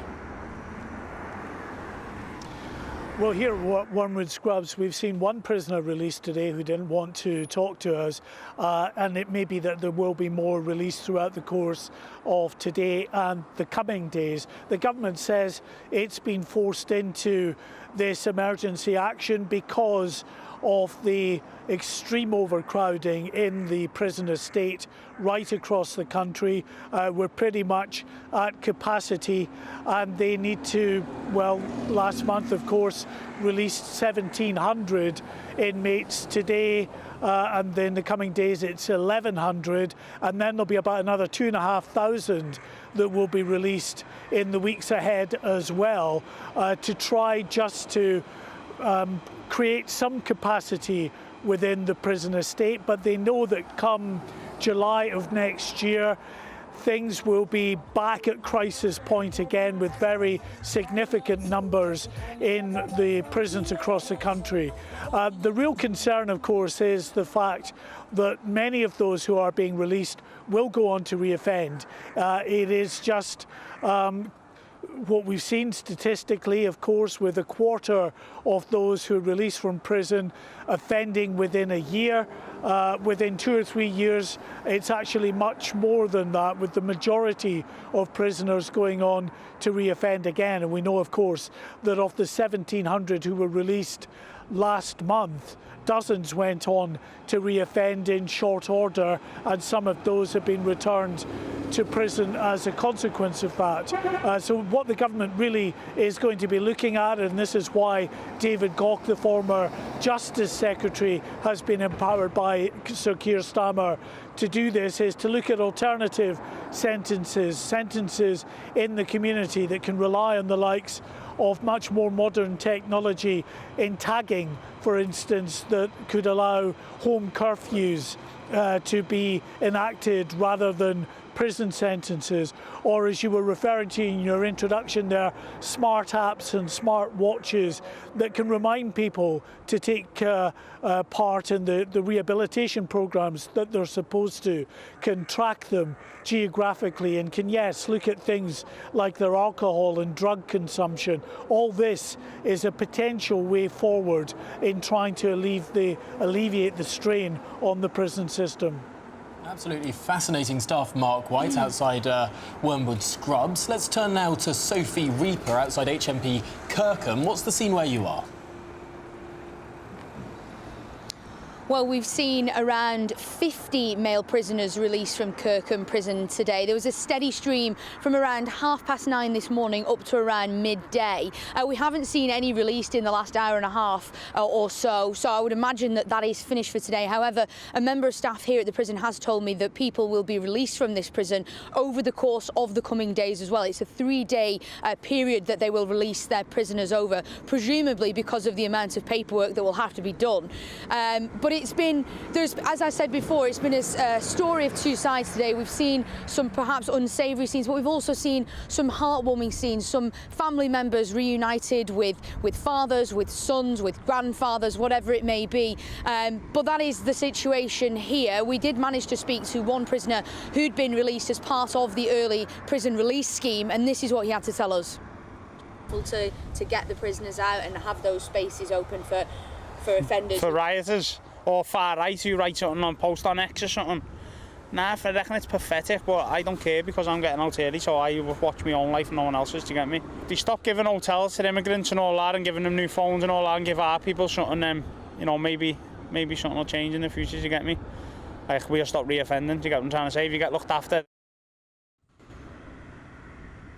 Now, he also told us, we heard that he said that he was essentially just looking after his own life, but one thing he did say was that he was really looking forward to seeing his daughter again. He hadn't seen her yet, but that is the sentiment here, that these men are being freed early. However, he also said that the scheme is pointless because many will go on to reoffend. Right, OK. Well, Sophie Reaper, thank you very much indeed. And to you, Mark White, as well, outside Wormwood Scrubs. Thank you very much indeed. Well, there you go, a mixed picture. Bizarre logic from that freed criminal there, saying that if immigrants get fewer benefits, he'll do less crime. I mean, I don't quite... Was that I think he was talking about housing, wasn't he? Right. He was talking about housing. Yeah. He was saying, he's all right, I've been early released, so I can't complain too much. But he thinks the early release scheme is a load of rubbish. So there you go. Impeccable logic. Impeccable logic. But yes, there have been inmates, like a certain Daniel Dowling Brooks, who's said big up Keir Starmer for releasing him early. Fantastic stuff with his convoy of a Mercedes and a Bentley, a white Bentley, no less. And Keir Starmer said he's very angry at the sight of people celebrating. Astonishing how these crime-linked families have such nice cars. This is Good Afternoon Britain on GB News. Now, don't go anywhere because we're going to be joined in the studio by a prison reform campaigner after your latest headlines with Sam Francis.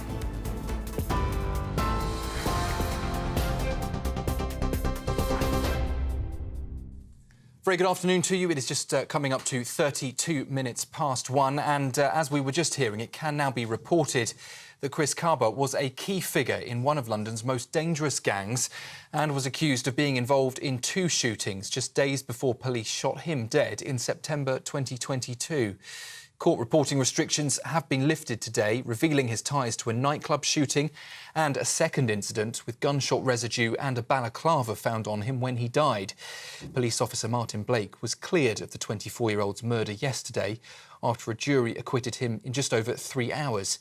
Kaba's family, though, say they're devastated over that verdict and are vowing to continue their fight for justice. Meanwhile, the Independent Office for Police Conduct is now considering whether Blake may face disciplinary action. The Prime Minister says he shares public anger at scenes of offenders being released early, but had, he says, no choice to act. No choice not to act, rather. More than 1,000 prisoners are being released early today as part of the government's efforts to free up space in jails in England and in Wales. 1,700 inmates were freed last month after warnings that as few as 80 prison places were available. Currently, there are just over 2,000 free spaces, but that number is expected to reach critical capacity again by July of next year. Those released today will have been serving 5 years or more behind bars and completed at least 40% of their sentences. Water companies in England and Wales say they want bills to rise even higher than they had first requested. Southern Water is seeking an 84% hike, while Thames Water, the UK's biggest provider, wants bills to rise by 53% by 2030. Only Wessex Water isn't pushing for more than what was asked for in July. Ofwat's interim decision allowed for a 21% rise, with the final ruling expected in December. Government borrowing has surged to its highest level since the pandemic, driven by public sector pay rises and rising interest rates on debt. Borrowing last month alone hit £16.6 billion, the third highest September on record. That's despite a rise in tax revenue. The ONS says that the gap between what the government took and what it spent was less than expected, but still above forecasts for the year. Treasury Chief Secretary Darren Jones, though, has defended public sector pay rises. He says strikes would have cost the economy much more. Charities are calling on the government to ban AI-powered nudifying apps after a study revealed that nearly 500,000 children have encountered non-consensual explicit images online, with 55% of teenagers viewing so-called deepfake nudes rather than real ones. The charity Internet Matters is warning that current legislation is falling short, allowing harmful tools to spread. Minister for Safeguarding, Jess Phillips, says technology companies still need to do more to prevent their products from being misused and insists the government is committed to tackling online harm. And just before I go, at least 13 people have been killed, including, sadly, a child. 57 left injured. That's after an Israeli airstrike near Lebanon's biggest hospital in Beirut. In the last hour, we've seen these pictures showing smoke billowing across the skyline of Beirut. Israel, meanwhile, insists the hospital wasn't the target of their strike and wasn't damaged. But these pictures here appear to show rescuers now searching through the rubble, piles of concrete and twisted metal left, with survivors still trying to be found. Meanwhile, Hezbollah claims it has launched missiles in response at suburbs near Tel Aviv.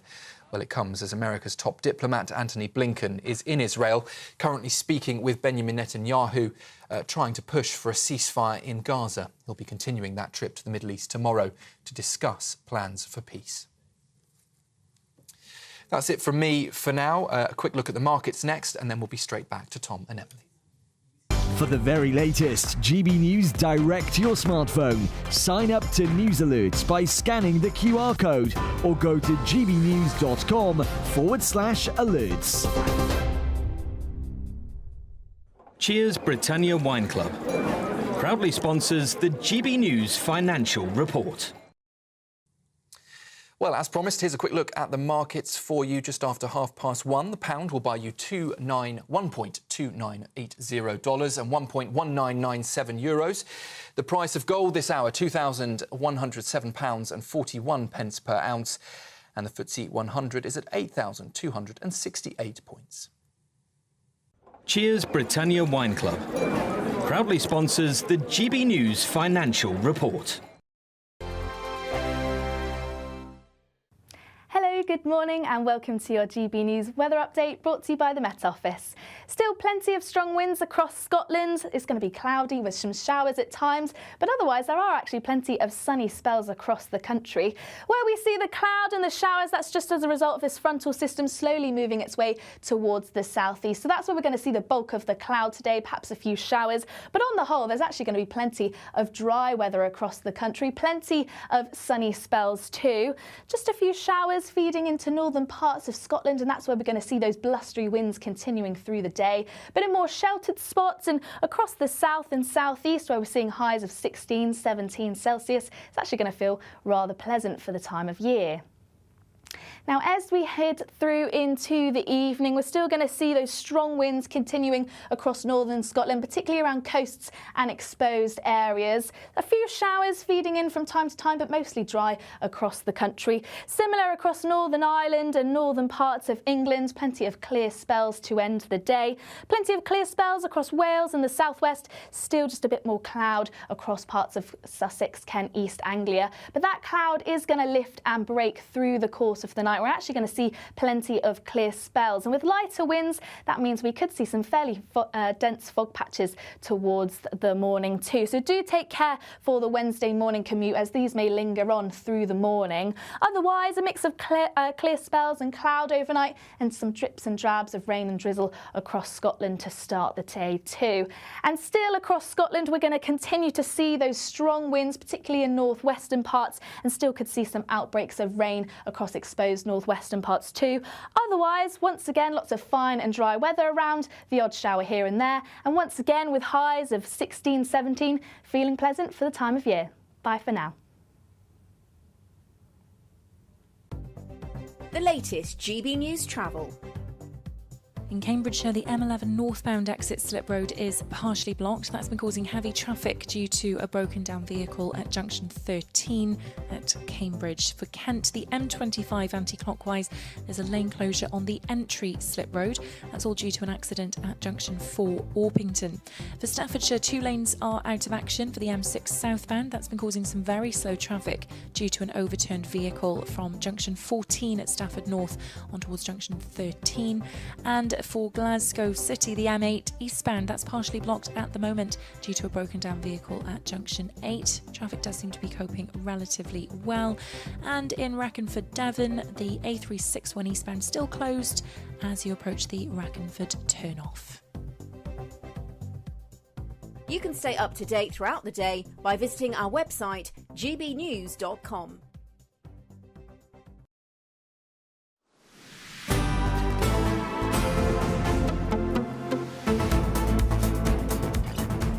Good afternoon, Britain. It's 39 minutes past 1, and right now the Justice Secretary is giving a statement in the House of Commons. She's just said that that prisons aren't always the answer. Prisoners could earn time off their sentence by engaging in rehabilitation programmes, and the results were remarkable.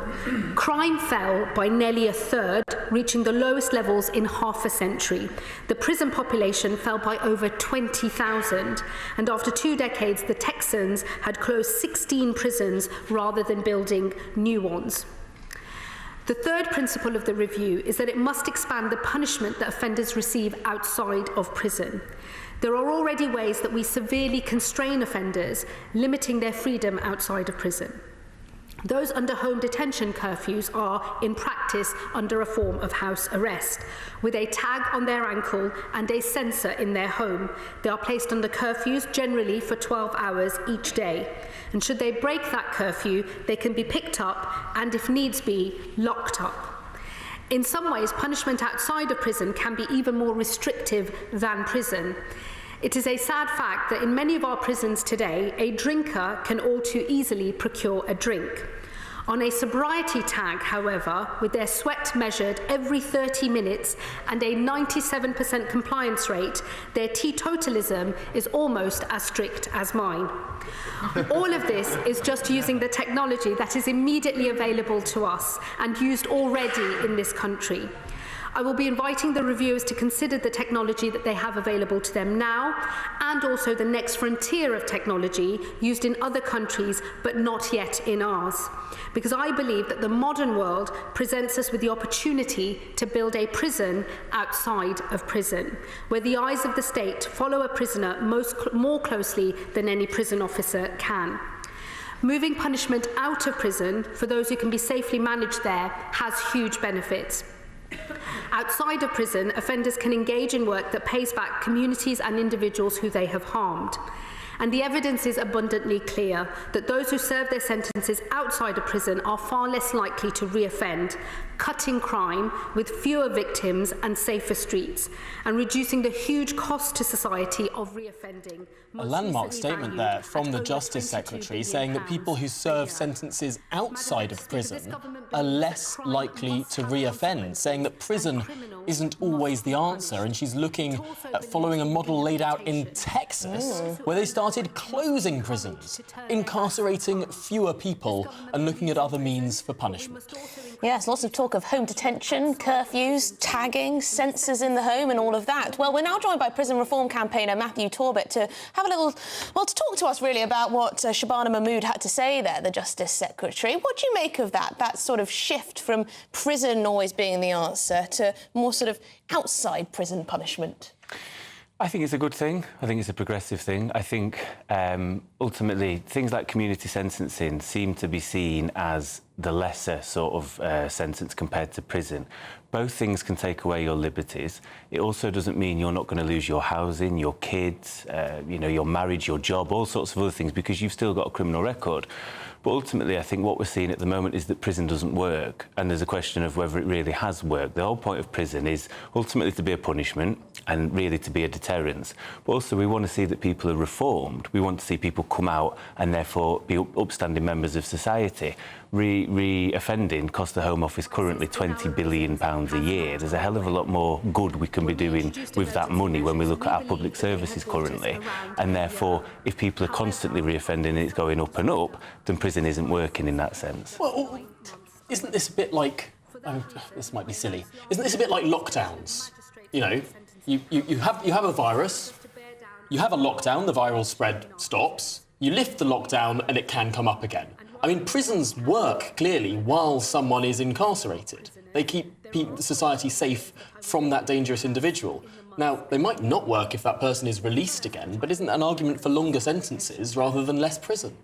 No, I think if we talk about tough on crime, I think Tony Blair had it about right when we talk about tough on the causes of crime. I think if you look at the majority of reasons why crimes are permitted or people commit crime, it's things like trauma, poverty, exclusion and lack of opportunity. It's been that way since the day of dawn. And when people's lives are better, people don't tend to commit crime. For me, it's about early intervention and prevention rather than sort of sticking plaster stuff that we've seen for the last sort of 80 years, if we're being honest. And again, it costs us all a fortune. This is the other side of it. I think there's definitely a place for prisons. I think it's good if you're closing them down, there's less crime. But I would reserve them for the most serious crimes where people are a danger to the public. So your murderers, your rapists, child sex abuse, some of the more abhorrent sort of crimes within society. I think if it's looking at things like crimes of poverty or where people have felt desperate, people like myself at a point, people that are groomed into gangs and involved in county lines, there's normally a bit of nuance with these sorts of things. What would you classify as a crime of poverty? I think if people are stealing food, there's obviously something not right at home. If people are stealing, if people are committing burglary because they've got a drug addiction, alcohol addiction, stuff like this, I would class those things as a disease rather than things that people are making a choice out of. It's tricky, isn't it? Because a lot of people will be watching and listening to this saying you're making excuses for people. You know, a lot of us have family, grandparents, parents who grew up with not a lot.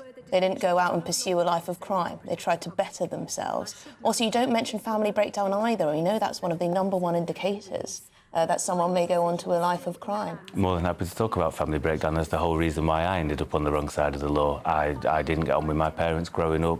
I ended up on the streets for 12 months of when I was a teenager and was groomed into a gang and served 12 months in prison. It was suspended for 12 months because of that. The reason why I think I'm sat here with you two today and not back in prison or potentially dead, if I'm being perfectly honest, is because I was given support, opportunity and education. And those of so my best friend's mum and dad, Dawn and Paul, took me in. And they were the ones that said, you're not a daft lad, we'll give you the house over your head, we'll look after you, and you go on and go to college, get your GCSEs, go to university, and then, you know, go and make something of your life.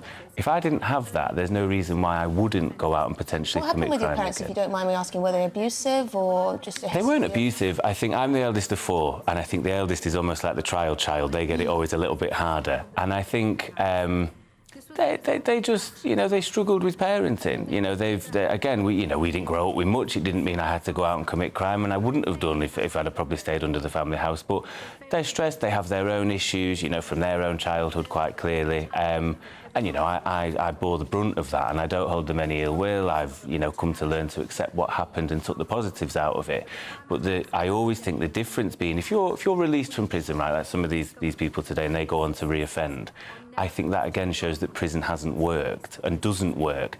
Because if you're going to the job centre and you can't find work because you're being honest and declaring your criminal record, as I used to do, I couldn't find work for a decade. And I could have easily have given up if I didn't have that support. And everybody needs to eat. So are we surprised when people are almost feeling a bit backed into a corner? And I'm not making excuses either, because there is a place for prisons. People do deserve to be locked up for, and I was totally punished, as I should have been.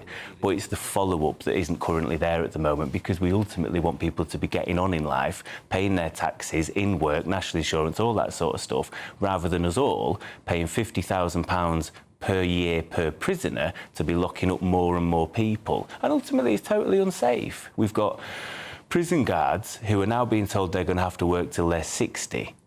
Which is currently going to be the retirement age that prisons are looking at. Working in prisons like HMP Durham, which is 173% at capacity, HMP Manchester, which is 169%. It's endless.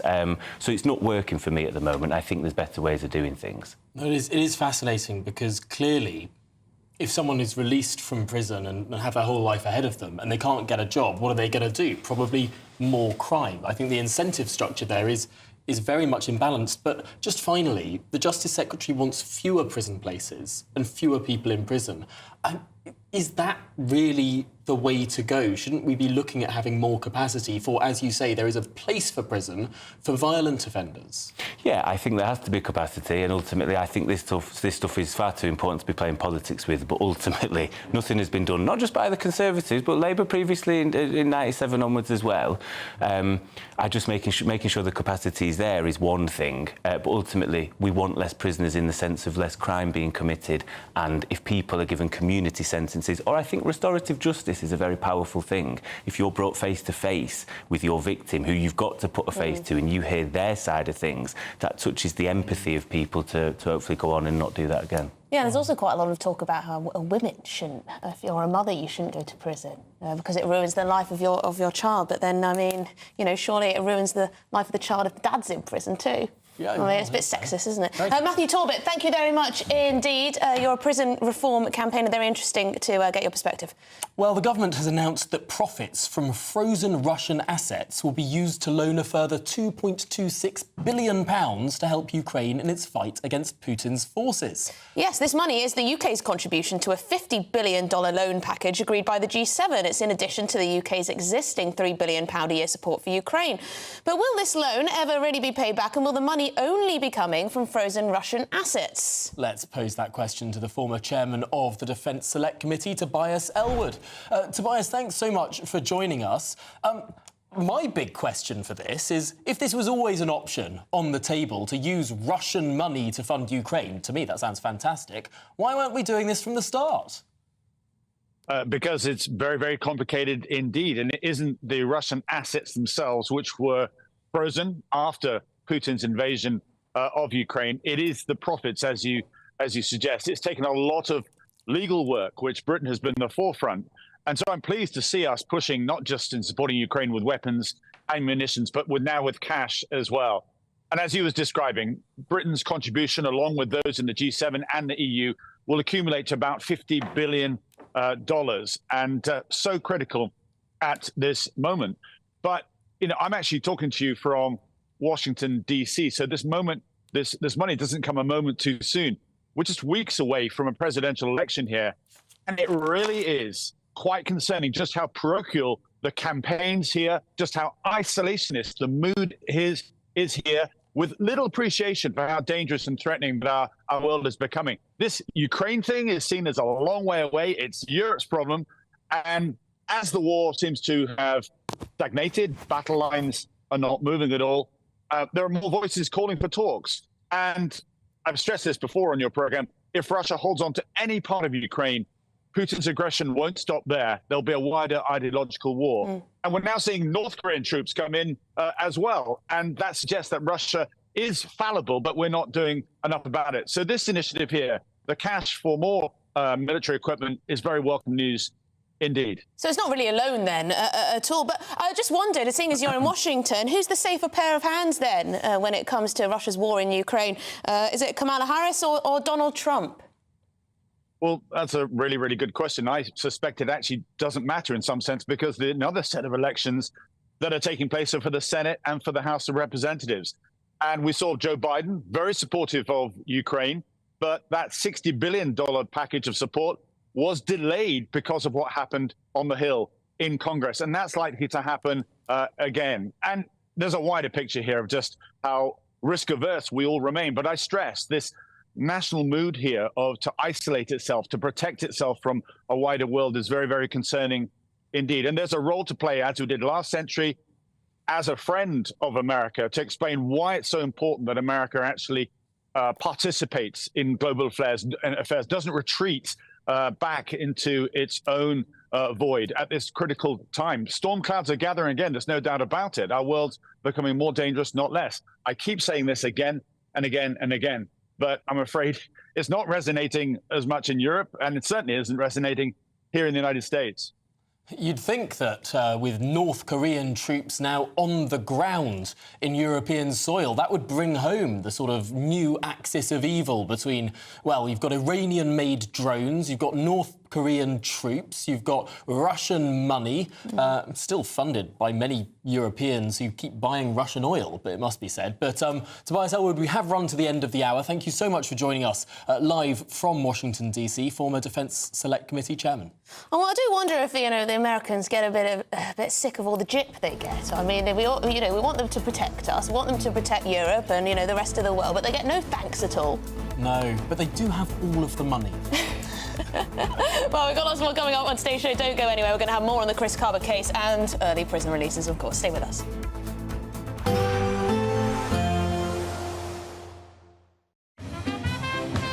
There will be a light breeze in the morning, leading to a warm front. Boxed heat pumps, sponsors of weather on GB News. Hello, good morning and welcome to your GB News weather update brought to you by the Met Office. Still plenty of strong winds across Scotland. It's going to be cloudy with some showers at times, but otherwise there are actually plenty of sunny spells across the country. Where we see the cloud and the showers, that's just as a result of this frontal system slowly moving its way towards the southeast. So that's where we're going to see the bulk of the cloud today, perhaps a few showers. But on the whole, there's actually going to be plenty of dry weather across the country, plenty of sunny spells too. Just a few showers feeding into northern parts of Scotland, and that's where we're going to see those blustery winds continuing through the day. But in more sheltered spots and across the south and southeast, where we're seeing highs of 16, 17 Celsius, it's actually going to feel rather pleasant for the time of year. Now, as we head through into the evening, we're still going to see those strong winds continuing across northern Scotland, particularly around coasts and exposed areas. A few showers feeding in from time to time, but mostly dry across the country. Similar across Northern Ireland and northern parts of England. Plenty of clear spells to end the day. Plenty of clear spells across Wales and the southwest. Still just a bit more cloud across parts of Sussex, Kent, East Anglia. But that cloud is going to lift and break through the course of the night. We're actually going to see plenty of clear spells, and with lighter winds that means we could see some fairly dense fog patches towards the morning too. So do take care for the Wednesday morning commute, as these may linger on through the morning. Otherwise, a mix of clear spells and cloud overnight, and some drips and drabs of rain and drizzle across Scotland to start the day too. And still across Scotland, we're going to continue to see those strong winds, particularly in northwestern parts, and still could see some outbreaks of rain across exposed northwestern parts too. Otherwise, once again, lots of fine and dry weather around, the odd shower here and there, and once again with highs of 16, 17, feeling pleasant for the time of year. Bye for now. We can expect clear skies, leading to a light and warm day ahead. Lovely. Boxed Solar, sponsors of weather on GB News. This is the good luck. Why go out on a Friday night when Friday night comes straight to your home? Talking about? Join me and my A-team of top pundits. Chemistry tonight is electric. As we tackle the big stories of the day with wit, insight and fearless energy. Man of the people. It's all vibe. Just a filing cabinet on wheels with a tie on. So, order in Friday Night Live with me, Mark Dolan, every Friday at 8, only on GB News, the People's Channel, Britain's news channel. Hi there, I'm Michelle Dewberry, and I'm going to take a second to tell you all about my show, Dubes & Co. We start off with the issues of the day. We then bring in both sides of the argument. We get rid of the disrespect, and then you throw me into the mix. And trust me, I'll tell it exactly how it is. And then, of course, the magic ingredient, you at home. We mix it all together, and what have we got? In my opinion, the best debate show in town. Monday to Friday, 6 till 7 on GB News, Britain's news channel. Welcome to State of the Nation, daily plunge into the stories shaping our country. I'm Jacob Rees-Mogg, and Monday to Thursday we bring you the insights, the facts, the truth about how our country is being governed. Because what happens in Downing Street matters down your street. Tune in to State of the Nation every Monday to Thursday, 8 to 9 o'clock. Only on GB News, the People's Channel, Britain's news channel.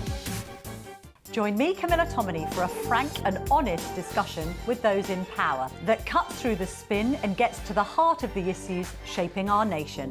You haven't confirmed that you want to stand as leader, but you haven't ruled it out either. This report basically says that he's not fit to stand trial. Is he indecisive? Incompetent? I deliver the dose of reality Westminster needs. That's the Camila Tominey Show at 9:30 every Sunday on GB News. The People's Channel, Britain's news channel.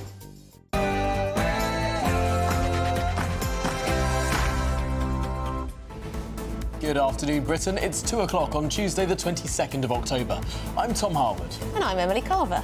Hidden criminal past. It can today be revealed that Chris Kaba, the man shot dead by police 2 years ago, was in fact a notorious gangster with a string of previous convictions for stabbings and grievous bodily harm. He was due to stand trial for shooting a man in a nightclub just days before he was killed. And big up Keir Starmer, an inmate let out of jail early today, has praised the Prime Minister as he walked out of prison to meet friends in a convoy of a white Bentley and a black Mercedes. We'll be live outside British prisons as 1,100 inmates are released early today. And disrespect down under. A statue of Queen Victoria in Sydney has been vandalised with red paint just hours before King Charles and Camilla were set to meet crowds in the Australian city.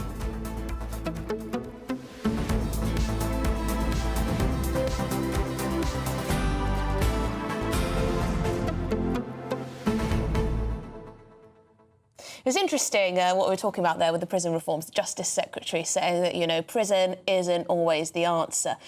The problem is I can't help but think that for people who are living with antisocial behaviour, living with crime, law-abiding citizens, they quite like prison because it keeps the robbers, the thieves, the burglars, the criminals off the streets and away from their, possessions and property. Yeah. Well, I think that is the fundamental point that I think too often this discussion completely misses. What is prison for? Prison isn't for rehabilitating people, primarily. Prison isn't even, in my view, for punishing people, really.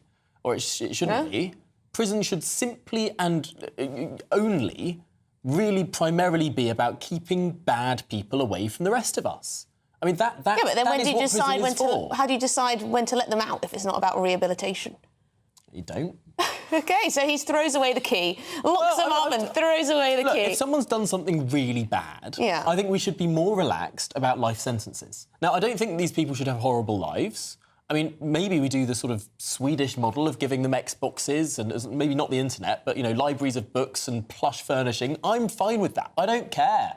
If a murderer has a comfy bed, fine, as long as they can't interact with society ever again. Maybe that's the bargain we can enter into, Good for the prison reform people, good for the lock-em-up people. Lock them up, but make it nice.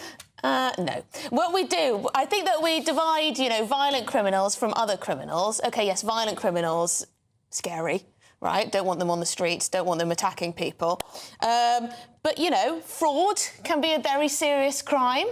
Yeah, I shouldn't have prison, though. If you defraud thousands of elderly people out of their money... nicking someone's identity for nefarious reasons. I think there's a line we can draw. Tax evasion. Violence and non-violent action. I don't know. If you're a violent person, it's not as simple as that, though, is it? But some people are just temperamentally violent, and they should be living separate lives.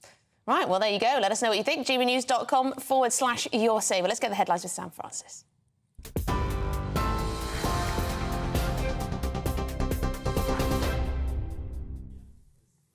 A very good afternoon to you. The top story from the newsroom just after 2 o'clock. As we were hearing there, it can now be reported that Chris Kaba, who was shot dead by police in September 2022, was a major figure in one of London's most notorious gangs and was also accused of being involved in 2 shootings just days before he died. Court reporting restrictions have now been lifted, revealing his ties to a nightclub shooting and a second incident with gunshot residue and a balaclava found on him when he died. Police officer Martin Blake was cleared of the 24-year-old's murder yesterday after a jury acquitted him in just over 3 hours. Kaba's family, though, say they're devastated over that verdict and have vowed to continue their fight for justice. Meanwhile, the Independent Office for Police Conduct is now considering whether Blake will face any disciplinary action. More than 1,000 prisoners are being released early today as part of the government's efforts to free up space in jails in England and in Wales. 1,700 inmates were freed last month after warnings that as few as 80 prison places were available. Currently, there are just over 2,000 free spaces, but that number is expected to reach critical capacity again sometime next summer. The Justice Secretary Shabana Mahmood said in a statement just hours ago that the emergency measures had to be implemented because of the previous Conservative government's failures. The crisis in our prisons was, I believe, the greatest disgrace of the last Conservative government. They left our prisons on the point of collapse, a situation that would have forced us to close the prison doors, cancel all trials and force the police to halt their arrests. Crime would have gone unpunished, victims would never have seen justice done, and we would have witnessed the total breakdown of law and order. The former Prime Minister knew he had to act. His Lord Chancellor begged him to do so, but instead he called an election. Water companies in England and in Wales want to raise their bills even higher than they had first requested. Southern Water is seeking an 84% hike, while Thames Water, the UK's biggest provider, wants to see bills rise by 53% by 2030. Only Wessex Water isn't pushing for more than what was asked for in July. Ofwat's interim decision in July allowed for a 21% rise, with the final ruling expected in December. Government borrowing has surged to its highest level since the pandemic, driven by public sector pay rises and rising interest rates on debt. Borrowing last month alone hit £16.6 billion, the third highest September on record. That's despite a rise in tax revenue. The ONS says the gap between what the government took in and what it spent was less than expected, but still above forecasts for the year. Treasury Chief Secretary Darren Jones, though, has defended public sector pay rises, saying that strikes would have cost the economy even more. It was right to settle the strikes that were strife across public services under the last Conservative government because it was costing the economy and taxpayers £3 billion a year. But the budget on the 30th of October will get a grip of public finances and start to fix the foundations so we don't have to go through that trouble again in future years. Police in Ireland are searching a house in County Louth as part of their ongoing murder investigation after an 8-year-old boy went missing from his home. Officers began forensic and technical examinations of the property this morning. Despite extensive searches elsewhere, no trace of Kieran has been found so far and no arrests have been made. The search is now focused on finding any clues to the boy's whereabouts following his disappearance on the 30th of August. Here's what Chief Superintendent Alan McGovern had to say in a statement earlier. Despite extensive inquiries carried out by Gardaí to date, Garda Síochána have been unable to either locate Kieran, identify any information on his current whereabouts, or any evidence that he is currently alive. Following inquiries to date, investigating Gardaí now believe that Kieran is missing, presumed dead.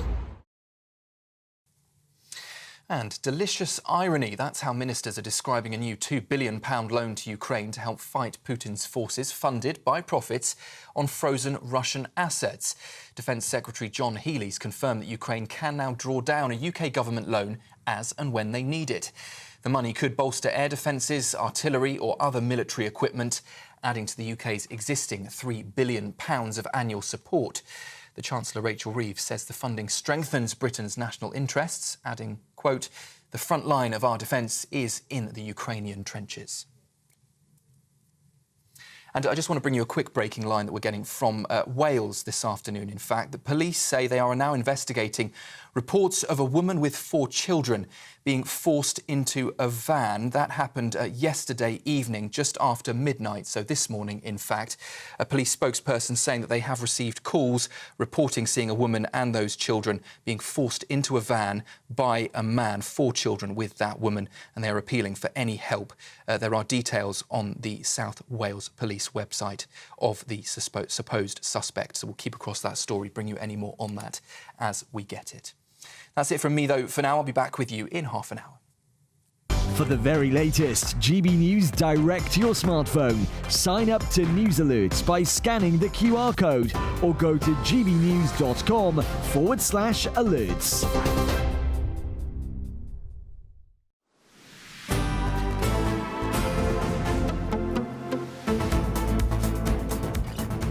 Good afternoon, Britain. It's 2:09 and reporting restrictions have been lifted today after a Met Police marksman was acquitted of the murder of Chris Kaba. Yes, it can now be reported that Kaba was a core member of one of London's most dangerous and notorious violent gangs. He was accused of being involved in 2 shootings before he was killed. Yes, 40-year-old Martin Blake was acquitted after a 3-week trial at the Old Bailey after shooting the 24-year-old man through the front windscreen of an Audi in Streatham, South London on September the 5th, 2022. Well, our national reporter Charlie Peters has more on this story and a warning that this report contains content some viewers may find distressing. This is the moment that a police stop by armed officers quickly led to a fatal shooting. What was meant to be a totally controlled intervention became chaotic. Oh, police! Show me your hands! Show me your hands!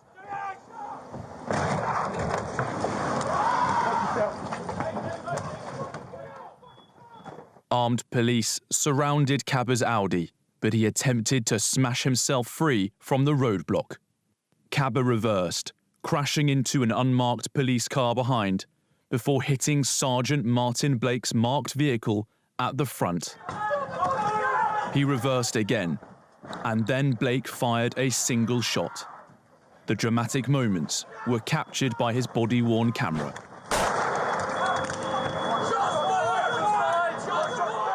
At the Old Bailey trial, an officer said that car shunting scenarios were too dangerous to train, and that officers were told to avoid the area at the front of a car known as the Triangle of Death.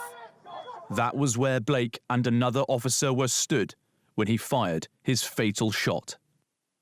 The firearms officer said he feared his colleagues' lives were at risk. But the prosecution said Blake's decision was not reasonably justified or justifiable. They suggested the officer may have become angry, frustrated and annoyed before he pulled the trigger. Blake denied that suggestion, telling jurors, "I thought one of my colleagues was about to die." Chris Kaba's death sparked protests, with a march in central London demanding justice for the 24-year-old.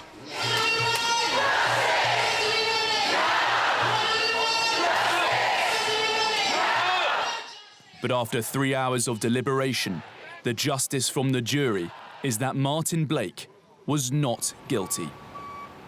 Charlie Peters, GB News, the Old Bailey. OK, well, joining us now from the Old Bailey is GB News national reporter Charlie Peters himself. Charlie, thank you very much indeed. It's been a tough 2 years for Sergeant Martin Blake. That's right, Emily, and he did not know that his name was going to be released into the public until last June, when the judge here, Mr. Justice Goss, said that that information could be revealed at the same time as he put on reporting restrictions about Chris Kaba's background. Now, the defence team for Martin Blake at the time said that the 6-9 gang that he was part of, sorry, the 6-7 gang, was one of the most dangerous in South London, involved in all sorts of violent altercations across the capital, but in particular, several drug feuds around Brixton Hill and also the Clapham area across the Lambeth neighbourhood.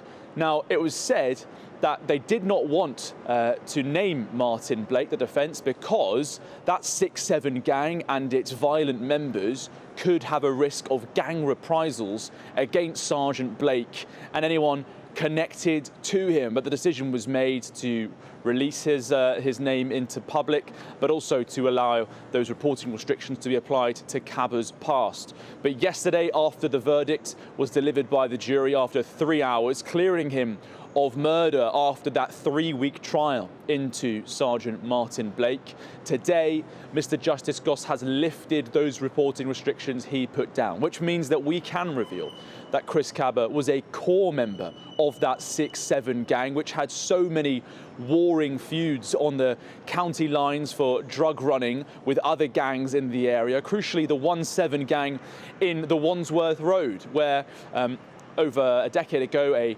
17-year-old was stabbed to death.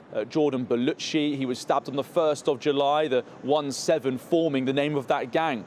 And it was his brother who, years later, in August 2022, was shot by Chris Kaba at a nightclub in Hackney, East London, just days before Martin Blake was part of that team that ran the enforced stop that led to the fatal shooting of Chris Kaba, the 24-year-old, in Streatham, South London. Now, the family of Chris Kaba wanted to keep those restrictions in place ahead of any inquest into his death, so that the jury wouldn't be swayed potentially on that. But they've been lifted today, and we can reveal the extent of Kaba's criminal past. Charlie Peters, thank you very much for bringing us all of that. What an extraordinary story, and more extraordinary still that there is a world in which we couldn't be legally talking about all of this today if those reporting restrictions had indeed been extended. Thank goodness they had not. Charlie Peters, thanks for joining us. Thank you very much indeed. Well, in other news, Prime Minister Sir Keir Starmer shares the public's anger at scenes of criminals celebrating their early release from prison. Yes, over 1,000 prisoners were freed today in a bid to tackle overcrowding in British prisons. Yes, this comes as ministers launch a major review into sentencing that will look at handing out more punishments to offenders outside of prison rather than inside prison. So think things like home arrests, tagging, smart watches and the like. Smart watches, yeah, so people can be reminded that they should be indoors. We're joined now by GB News Home and Security Editor Mark White, who's outside HMP Wormwood Scrubs, and GB News North West of England reporter Sophie Reaper outside HMP Kirkham. And Sophie, we're going to start with you because there's been a strange twist of events here. We've had a prison escape, as you've been reporting outside HMP Kirkham. We have indeed. This morning we've seen around 50 men released from HMP Kirkham under orthodox measures as part of this new prison release scheme. But in the last hour or so, we've seen one man leave this prison in perhaps more controversial circumstances. My cameraman and I were stood here waiting to do our reports for GB News when I saw a man in all black appear. You see the green fence in the distance there.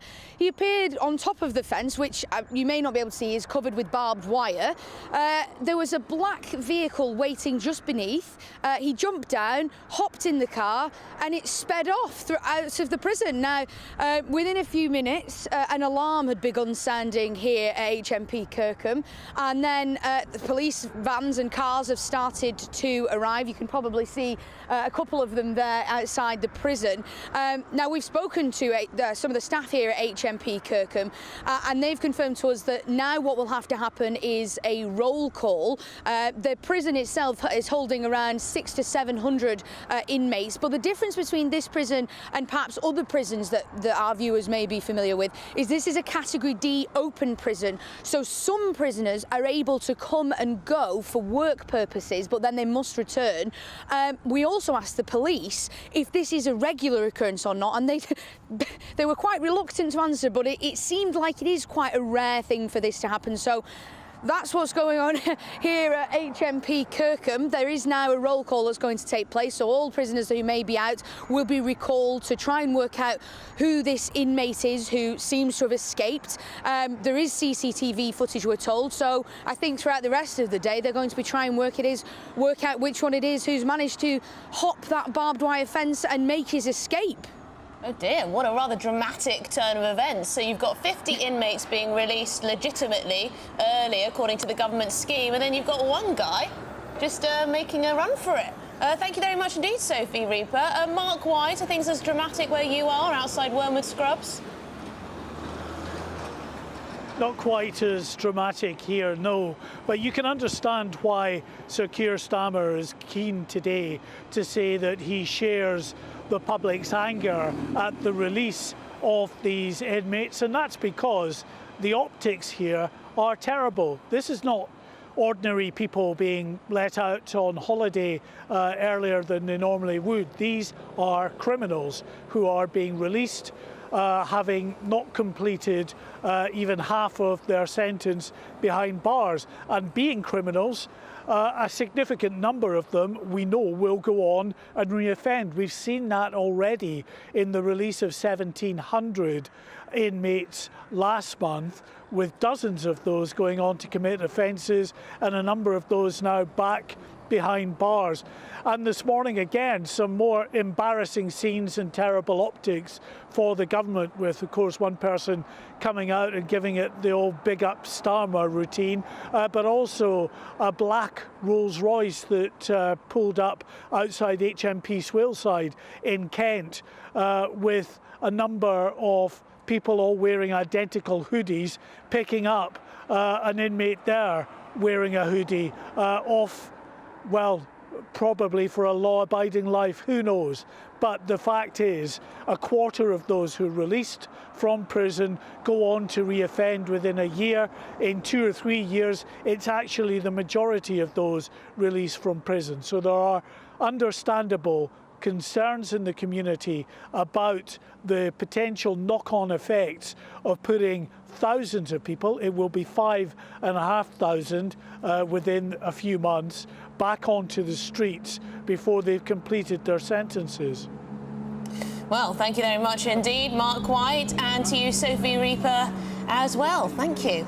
Astonishing story there from Sophie. I'm starting to think they should maybe build a higher fence. I love you and your simple solutions, Tom. I mean, yes. Why is the fence just a normal height? It's a prison. A higher fence probably would be a better idea.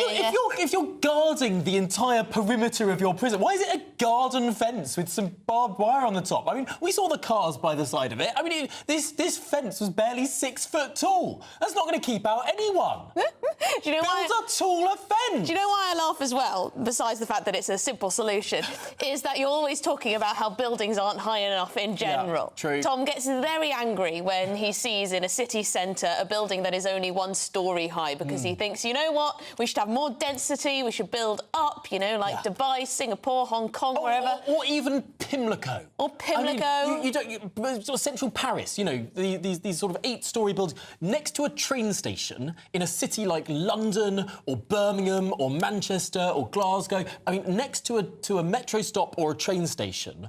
Why are we allowing buildings that aren't of any architectural value at all, that are 1 story, like little sheds Here we that are go. 1 story tall? See? Wasted Sorry, I space shouldn't have done above that. I apologise. Anyway, this is Good Afternoon Britain on GB News. We've got lots more coming up on today's show. Over 70 MPs have written to the Chancellor to prevent her from hiking fuel duty in the budget next week. We're going to be hearing from some of them live from Downing Street. You won't want to miss it. Stick with us.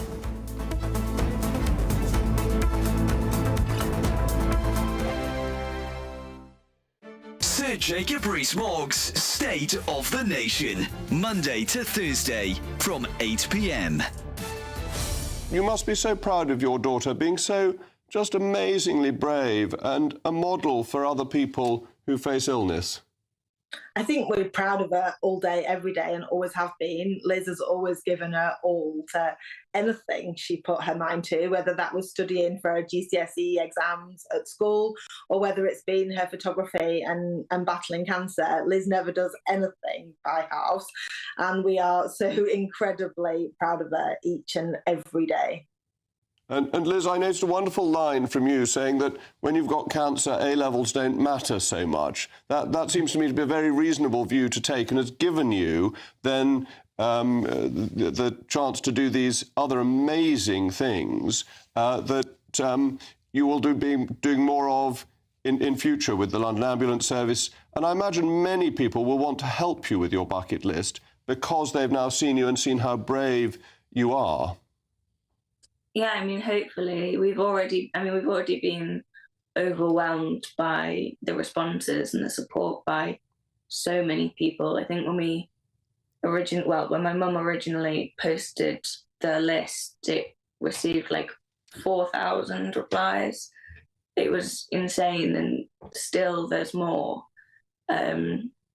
So from the bottom of our hearts, and especially mine, we just want to say thank you, because there's nothing that forces anyone to get in touch and say, hey, I have something you can do, you know, pop over and do this or that, or it's just out of the generosity of their hearts. So thank you. GB News, the People's Channel.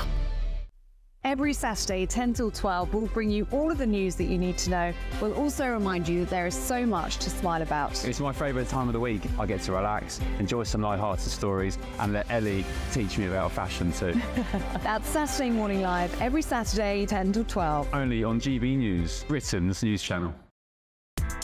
Join me, Nana Akwe, for an informative, interactive news programme with a difference. It's fun. No, he didn't say that, Dave. I'm so surprised. I think there's an element of truth to that. Join me from 3 p.m. every weekend, only on GB News, Britain's news channel. If you want your news to be straight talking, this is a nightmare for the Conservatives again. Down to earth. It's not just Nottingham where this is happening, is it? And most importantly, honest. Hard-working, middle-class taxpayers, they'll get their book thrown at them. Then catch me, Martin Daubney, Monday to Friday, 3 till 6 p.m. on GB News, Britain's news channel.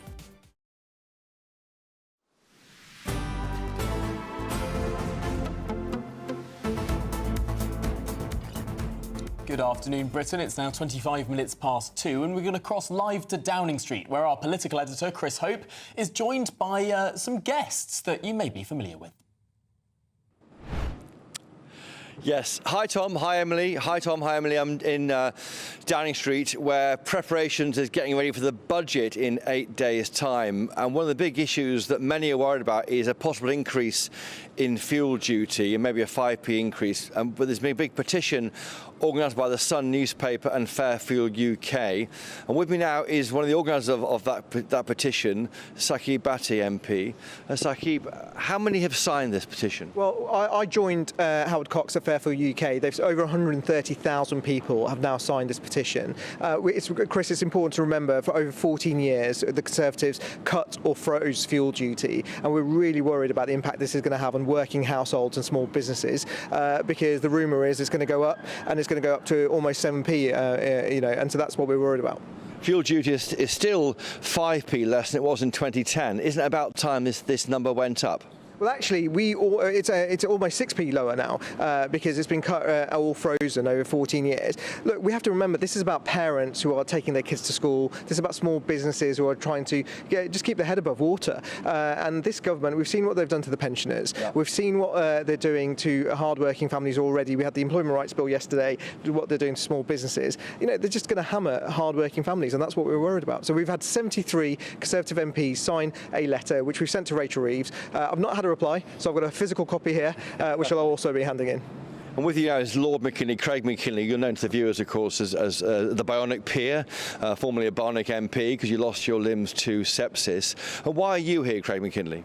Well, I was the chairman of the all-party parliamentary group for fair fuel for motorists and hauliers across my time in Parliament. We did this ritual every single year, begging the Chancellor, do not put fuel prices up, because, as my colleague said, it hits the poorest hardest. They spend more of their net income on fuel. They've got to do the essential things like getting to work and all of that sort of stuff.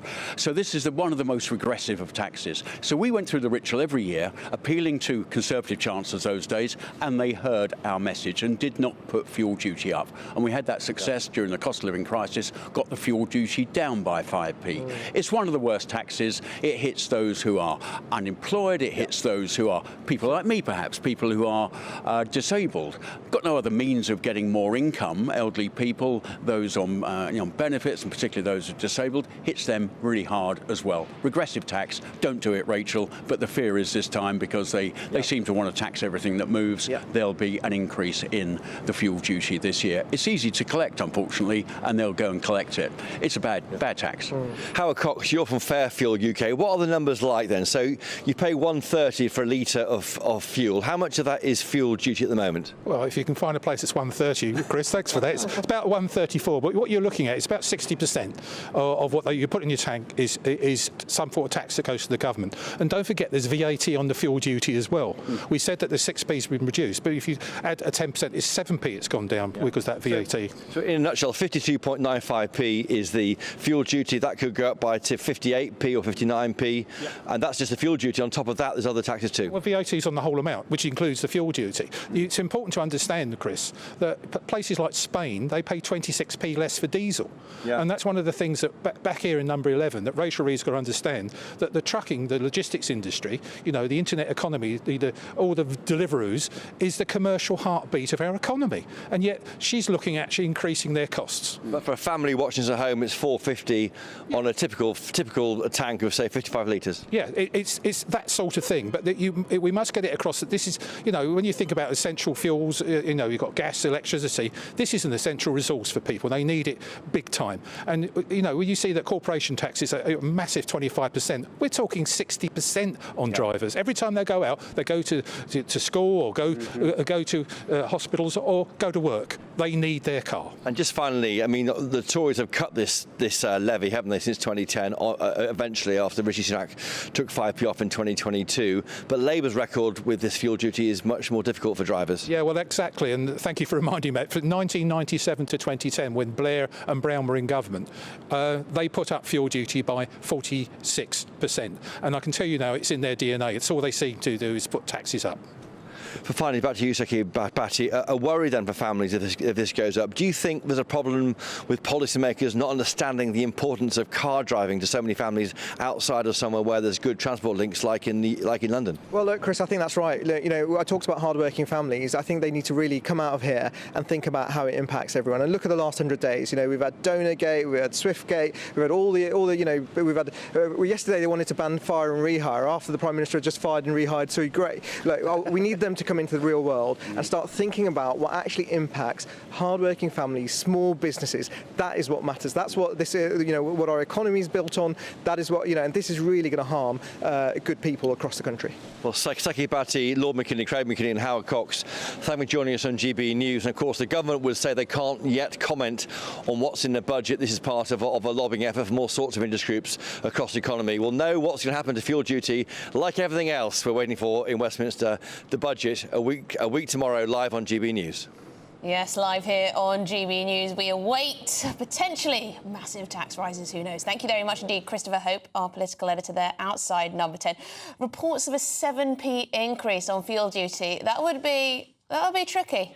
Yeah, it would be tricky considering about half the amount of what we pay for in fuel is tax to start with. Yeah. Well, this is Good Afternoon Britain on GB News. Lots more coming up on today's show, including the King being confronted and accused of genocide by an Indigenous Aussie senator. And now he's being confronted again, and we've seen a statue of Queen Victoria being defaced. Is this over disrespect towards the royal family? Down Under, that's to come after the headlines with Sam.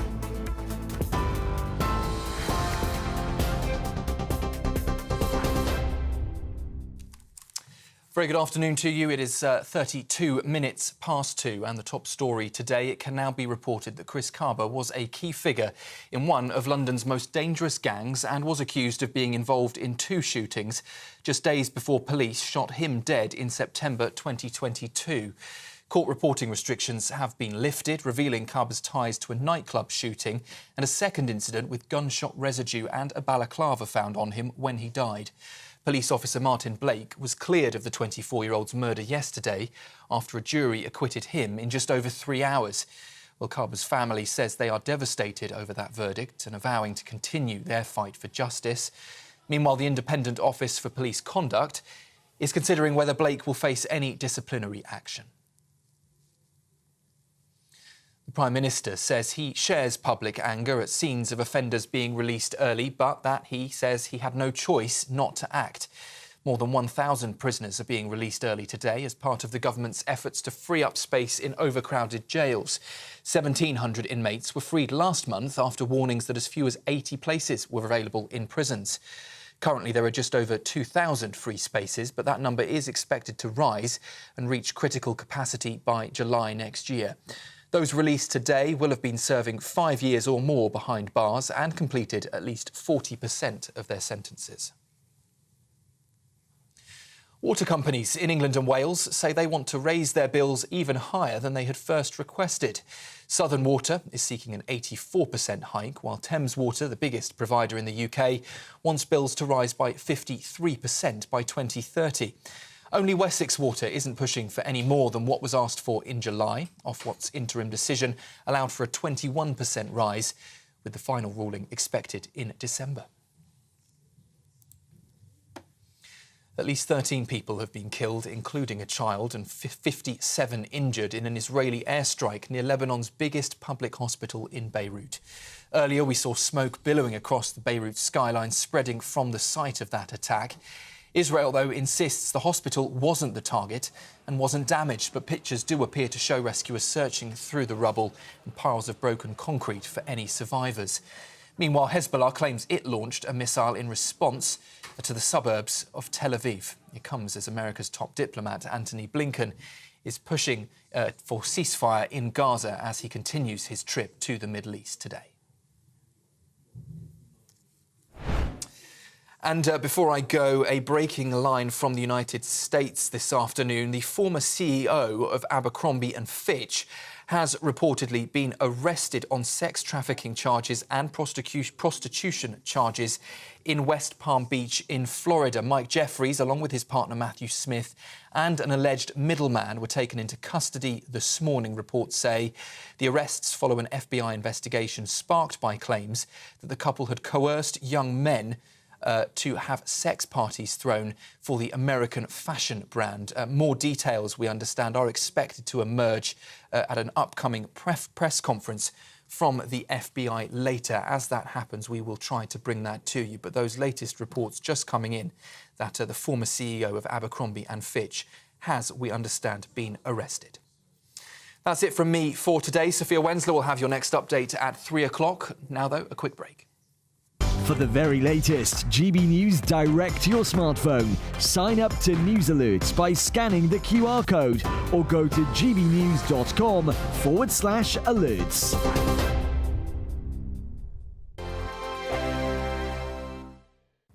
Hello, good morning and welcome to your GB News weather update brought to you by the Met Office. Still plenty of strong winds across Scotland. It's going to be cloudy with some showers at times, but otherwise there are actually plenty of sunny spells across the country.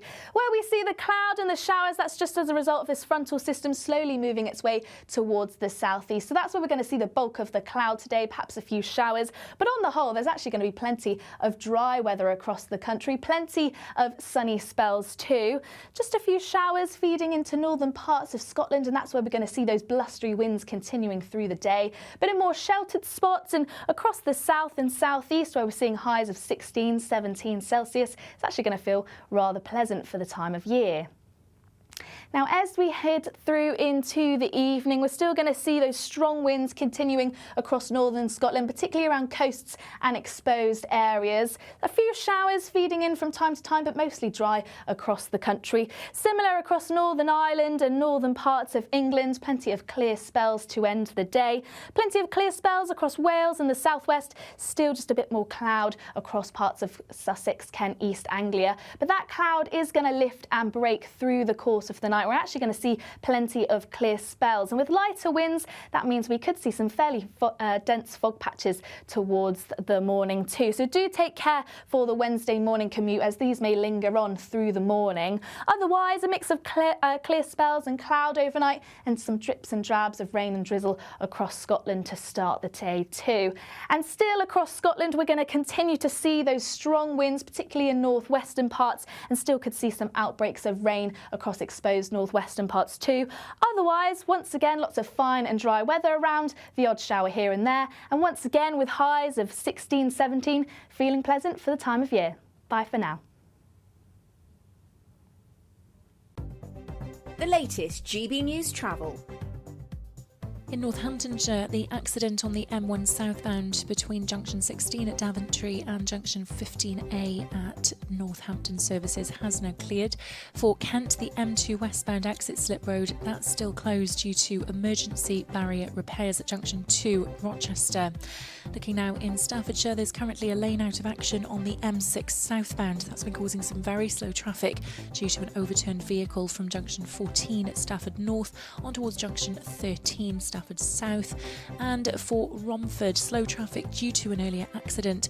That's on the A118 London Road. That's been affecting traffic in both directions between Lonsdale Avenue and Spring Gardens. There'll be further updates for you throughout the afternoon, so do stay tuned. You can stay up to date throughout the day by visiting our website, gbnews.com.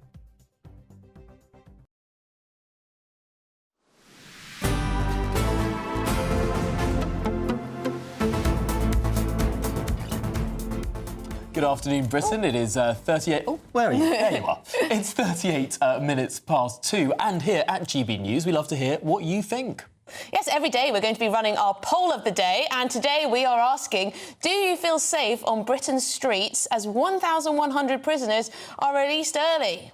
Yes, the live results are on screen now. Currently, a whopping 2% of you say yes, and an underwhelming 97% of you say no. And who on earth is undecided on this? Undefined 1%. I mean, my goodness me. Come on, make your minds up. Well, let us know as well. You can get in touch, gbnews.com/your say. Do you feel a little bit less safe knowing 1,100 people have been released early? Let us know. Anyway, the final result will be announced later in Martin Dobney's show, but it's not Martin Dobney today actually doing his show. It's, in fact, Ben Leo. And we should say also you can get the polls and the poll news, and you can do all this on gbnews.com/poll. So stay with us, plenty more to come here on Good Afternoon Britain. But of course, Ben Leo is actually remarkably in the studio with us today. It's a delight to see you in the flesh. I made it. You're standing in for Martin. I am all week. He's sunning himself on a well-deserved break, so I have the privilege of taking over his show. First of all, I just drove past Park Lane in central London, one of the most expensive streets probably in the UK. It's clear of Tent City. They've all gone. All the homeless encampments there have been turfed out by, well, Sadiq Khan, actually, Transport for London, so he's done something right. Yeah, this is very interesting, actually. We've got some footage here of the Tent City, people were calling it, on Park Lane. It's in between two very busy streets, lanes, I guess, multiple lanes. You've got the Hilton Park Lane there, you've got the Aston Martin shop, you've got huge amounts of highly expensive real estate around there. And there has posh London, and there's been this tent city there for ages. Such a contrast. Ages. I popped down there the other week and I tried to speak to them. They're Romanian, Bulgarian. Didn't really get much from them. However, I did clock they had stacks and stacks of supermarket meat, uncooked meat, maybe about 20 boxes of lamb chops, pork chops and whatever else. Some would suggest that they were perhaps shoplifted, who knows? Oh, I'm sure they got them entirely legitimately. Yeah, possibly. But it's such a stark contrast, and I've watched people who've gone down there to report on this, Bulgarian, and also the TfL seem to have not wanted to do much about this for a long time. The council hasn't really wanted to do something. They've said, enforcement has always been our last resort. They've been trying to, encourage people to move on, to find other accommodations. Sorry, only enforcement of the law has always been their last resort. That's what the TfL spokesperson said, yeah. Well, the big question now is where have they gone? Because they've not gone back to their home countries, of course. Have they gone to the Dorchester? Have they gone to the Hilton? Are they being put up in asylum-style hotels? Who knows? Elsewhere on the show, councillors in Worcester are considering giving seagulls contraceptive pills to stop them swiping people's food from their hands. So if you live in a seaside town like I do, very often now you'll see seagulls dive-bombing from the roofs, swiping, crepes and ice creams and sandwiches from people's hands. And I thought you said they were going to give them Ozempic. I'll probably on that. Why not? I don't know why. But why would a contraceptive pill stop them stealing food? Surely we need to jab them with the fat jab. So it's a new safe sex initiative for the gulls to stop them breeding. So I see. So there are fewer of them rather than oh my less goodness, hungry. we're sterilising the gulls. And lastly, Justin Welby, our favourite archbishop, he has today apologised for his great-great-great-great-grandfather's links to slavery. Oh, we can all rest easy tonight then. Yes. Well, Ben Leo, thank you so much for bringing us what is a broad and smorgasbord of stories. Varied, yes, indeed. Well, in other news, the King today, he's been confronted by Indigenous Australian activists the day after he was accused of genocide by a senator in the Australian Parliament. Well, a chap called Mr. Wharton called King Charles a king of thieves and a king of liars. And on top of all this, a statue of Queen Victoria in Sydney has also been vandalised with red paint all over it in a suspected protest against the royals' tour. So I guess the question is, have Queen Camilla and King Charles been disrespected on their trip down under? Well, joining us to discuss this is the historian Dr. Luke Blaxill. Luke, I suppose the first question here is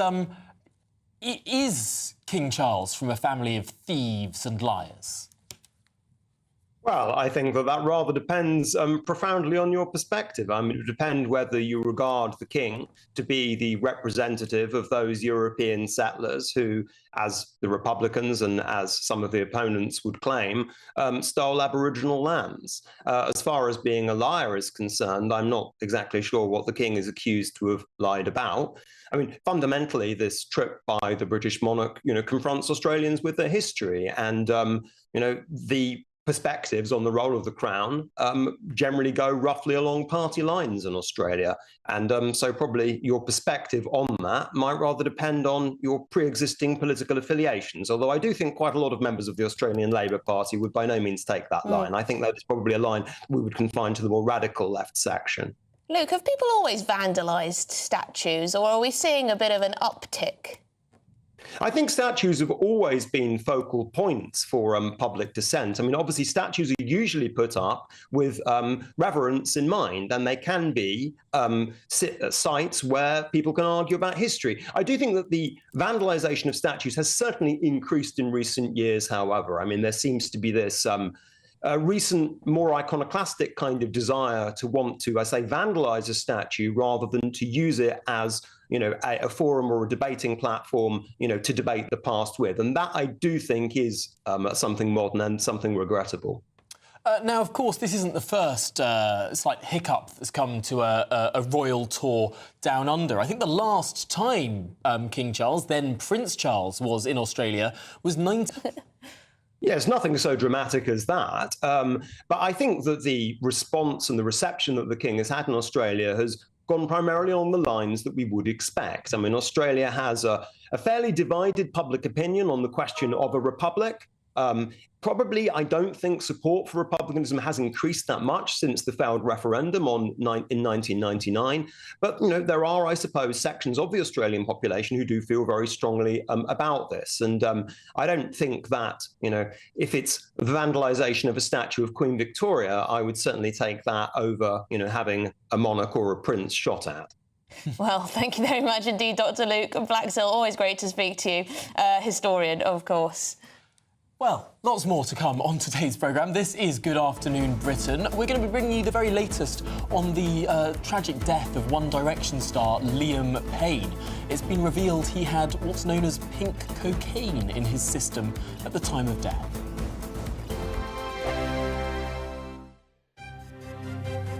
GB News Breakfast, every day from 6 a.m.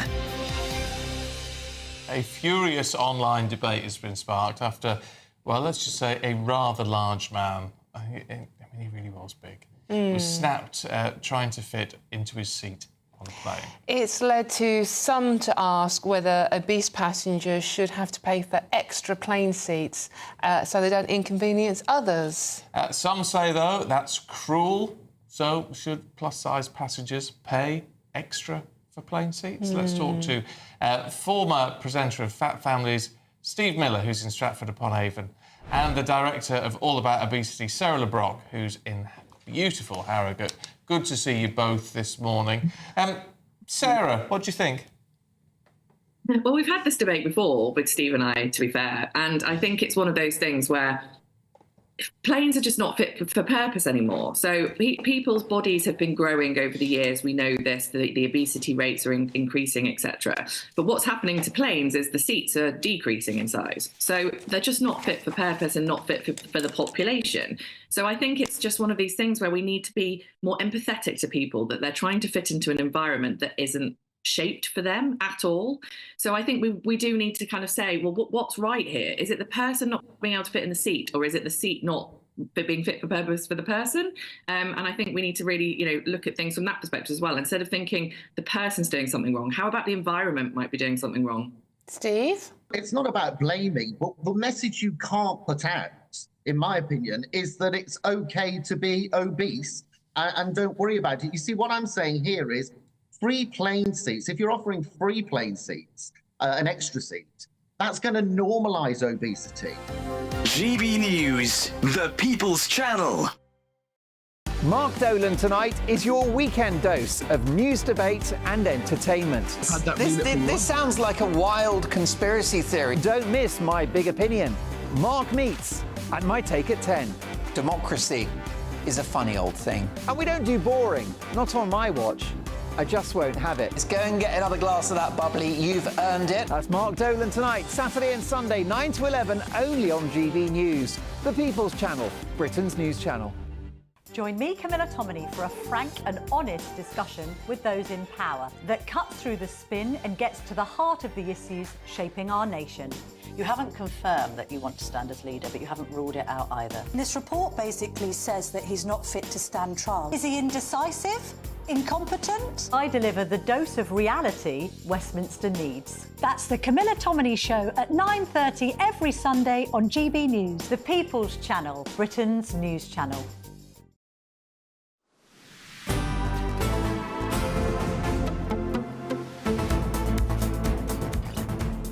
Good afternoon, Britain. It's now 10 to 3. Liam Payne's death has been linked to substance use, as an initial toxicology report reveals that so-called pink cocaine was present in his system. Yes, the 31-year-old former One Direction star died after falling from a third-floor balcony at a hotel in Buenos Aires last Wednesday. Now, investigators found evidence of narcotics and alcohol in his hotel room, leading to concerns he may have been unconscious at the time of the fall.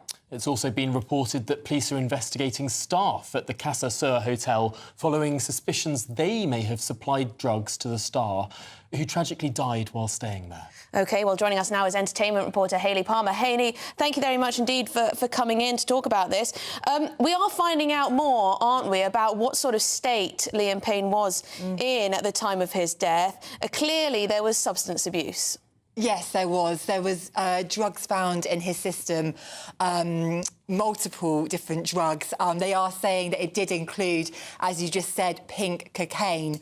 Now, pink cocaine is a toxic mix of drugs, including methamphetamine, ketamine and MDMA, as well as cocaine, benzodiazepine and crack. It sounds extremely dangerous. And I can only think, from what we've heard, that he just was mentally not in a good place. You know, he'd been dropped by his record label and his PR company. His girlfriend had left 2 days before. He had ADHD. He mentally wasn't great. And it's just so shocking to hear these reports that the drugs were found in his system. Apparently, he had 25 injuries. Also included in that was the head injuries as well, which were extremely serious, as we know. And like you just said there was... it's been reported that this could have potentially come from the hotel workers. So there's 2 being questioned at the moment. One of those is a cleaner in the hotel, and it has been confirmed that it has been it is in the area. It has been linked to someone in the area. Right. I mean, I've just been reading about this pink cocaine stuff, which does seem to be just about every drug going, all mixed together, and then used with pink food dye to make it look more appealing. I read one report. Apparently, it's huge in South America. It begs the question, I suppose: was this trip to South America always a doomed trip for him? I'm not sure about that, because I think he genuinely was going to visit his bandmate, and he was going with his girlfriend, and I do believe it was meant to be a short trip that was an extended trip, so I do believe that. I did read, however, that allegedly the drugs were put into a Dove soap box, and if you look at the photo, that is what is found in the hotel room. So it looks like that could have been the case. And Hayley, one friend of his, apparently, we don't know if this is true, but one of the friends has been briefing the papers that he was preyed upon, that he was actually, things were looking up, that he was sort of getting over his battle with substance and other things. That's so true. Apparently, the Tuesday before, he got the all clear, and I think he really tried. You know, he was very open about his mental state and his battle with alcohol, and it's such a shame then to hear that this happened and that he could have been preyed upon. Well, Hayley Palmer, thank you so much for bringing us all of that. I mean, it is a tragic story, and I'm sure we're going to be learning more about it. Yeah, I mean, if he was winning the battle against his so-called demons, I mean, it's just tragic. Thank you very much indeed, and thank you at home for watching Good Afternoon Britain or listening. Don't go anywhere, because it's not Martin actually today. It is in fact Ben Lear who's going to be with you in the studio here 3 till 6. Stay with us.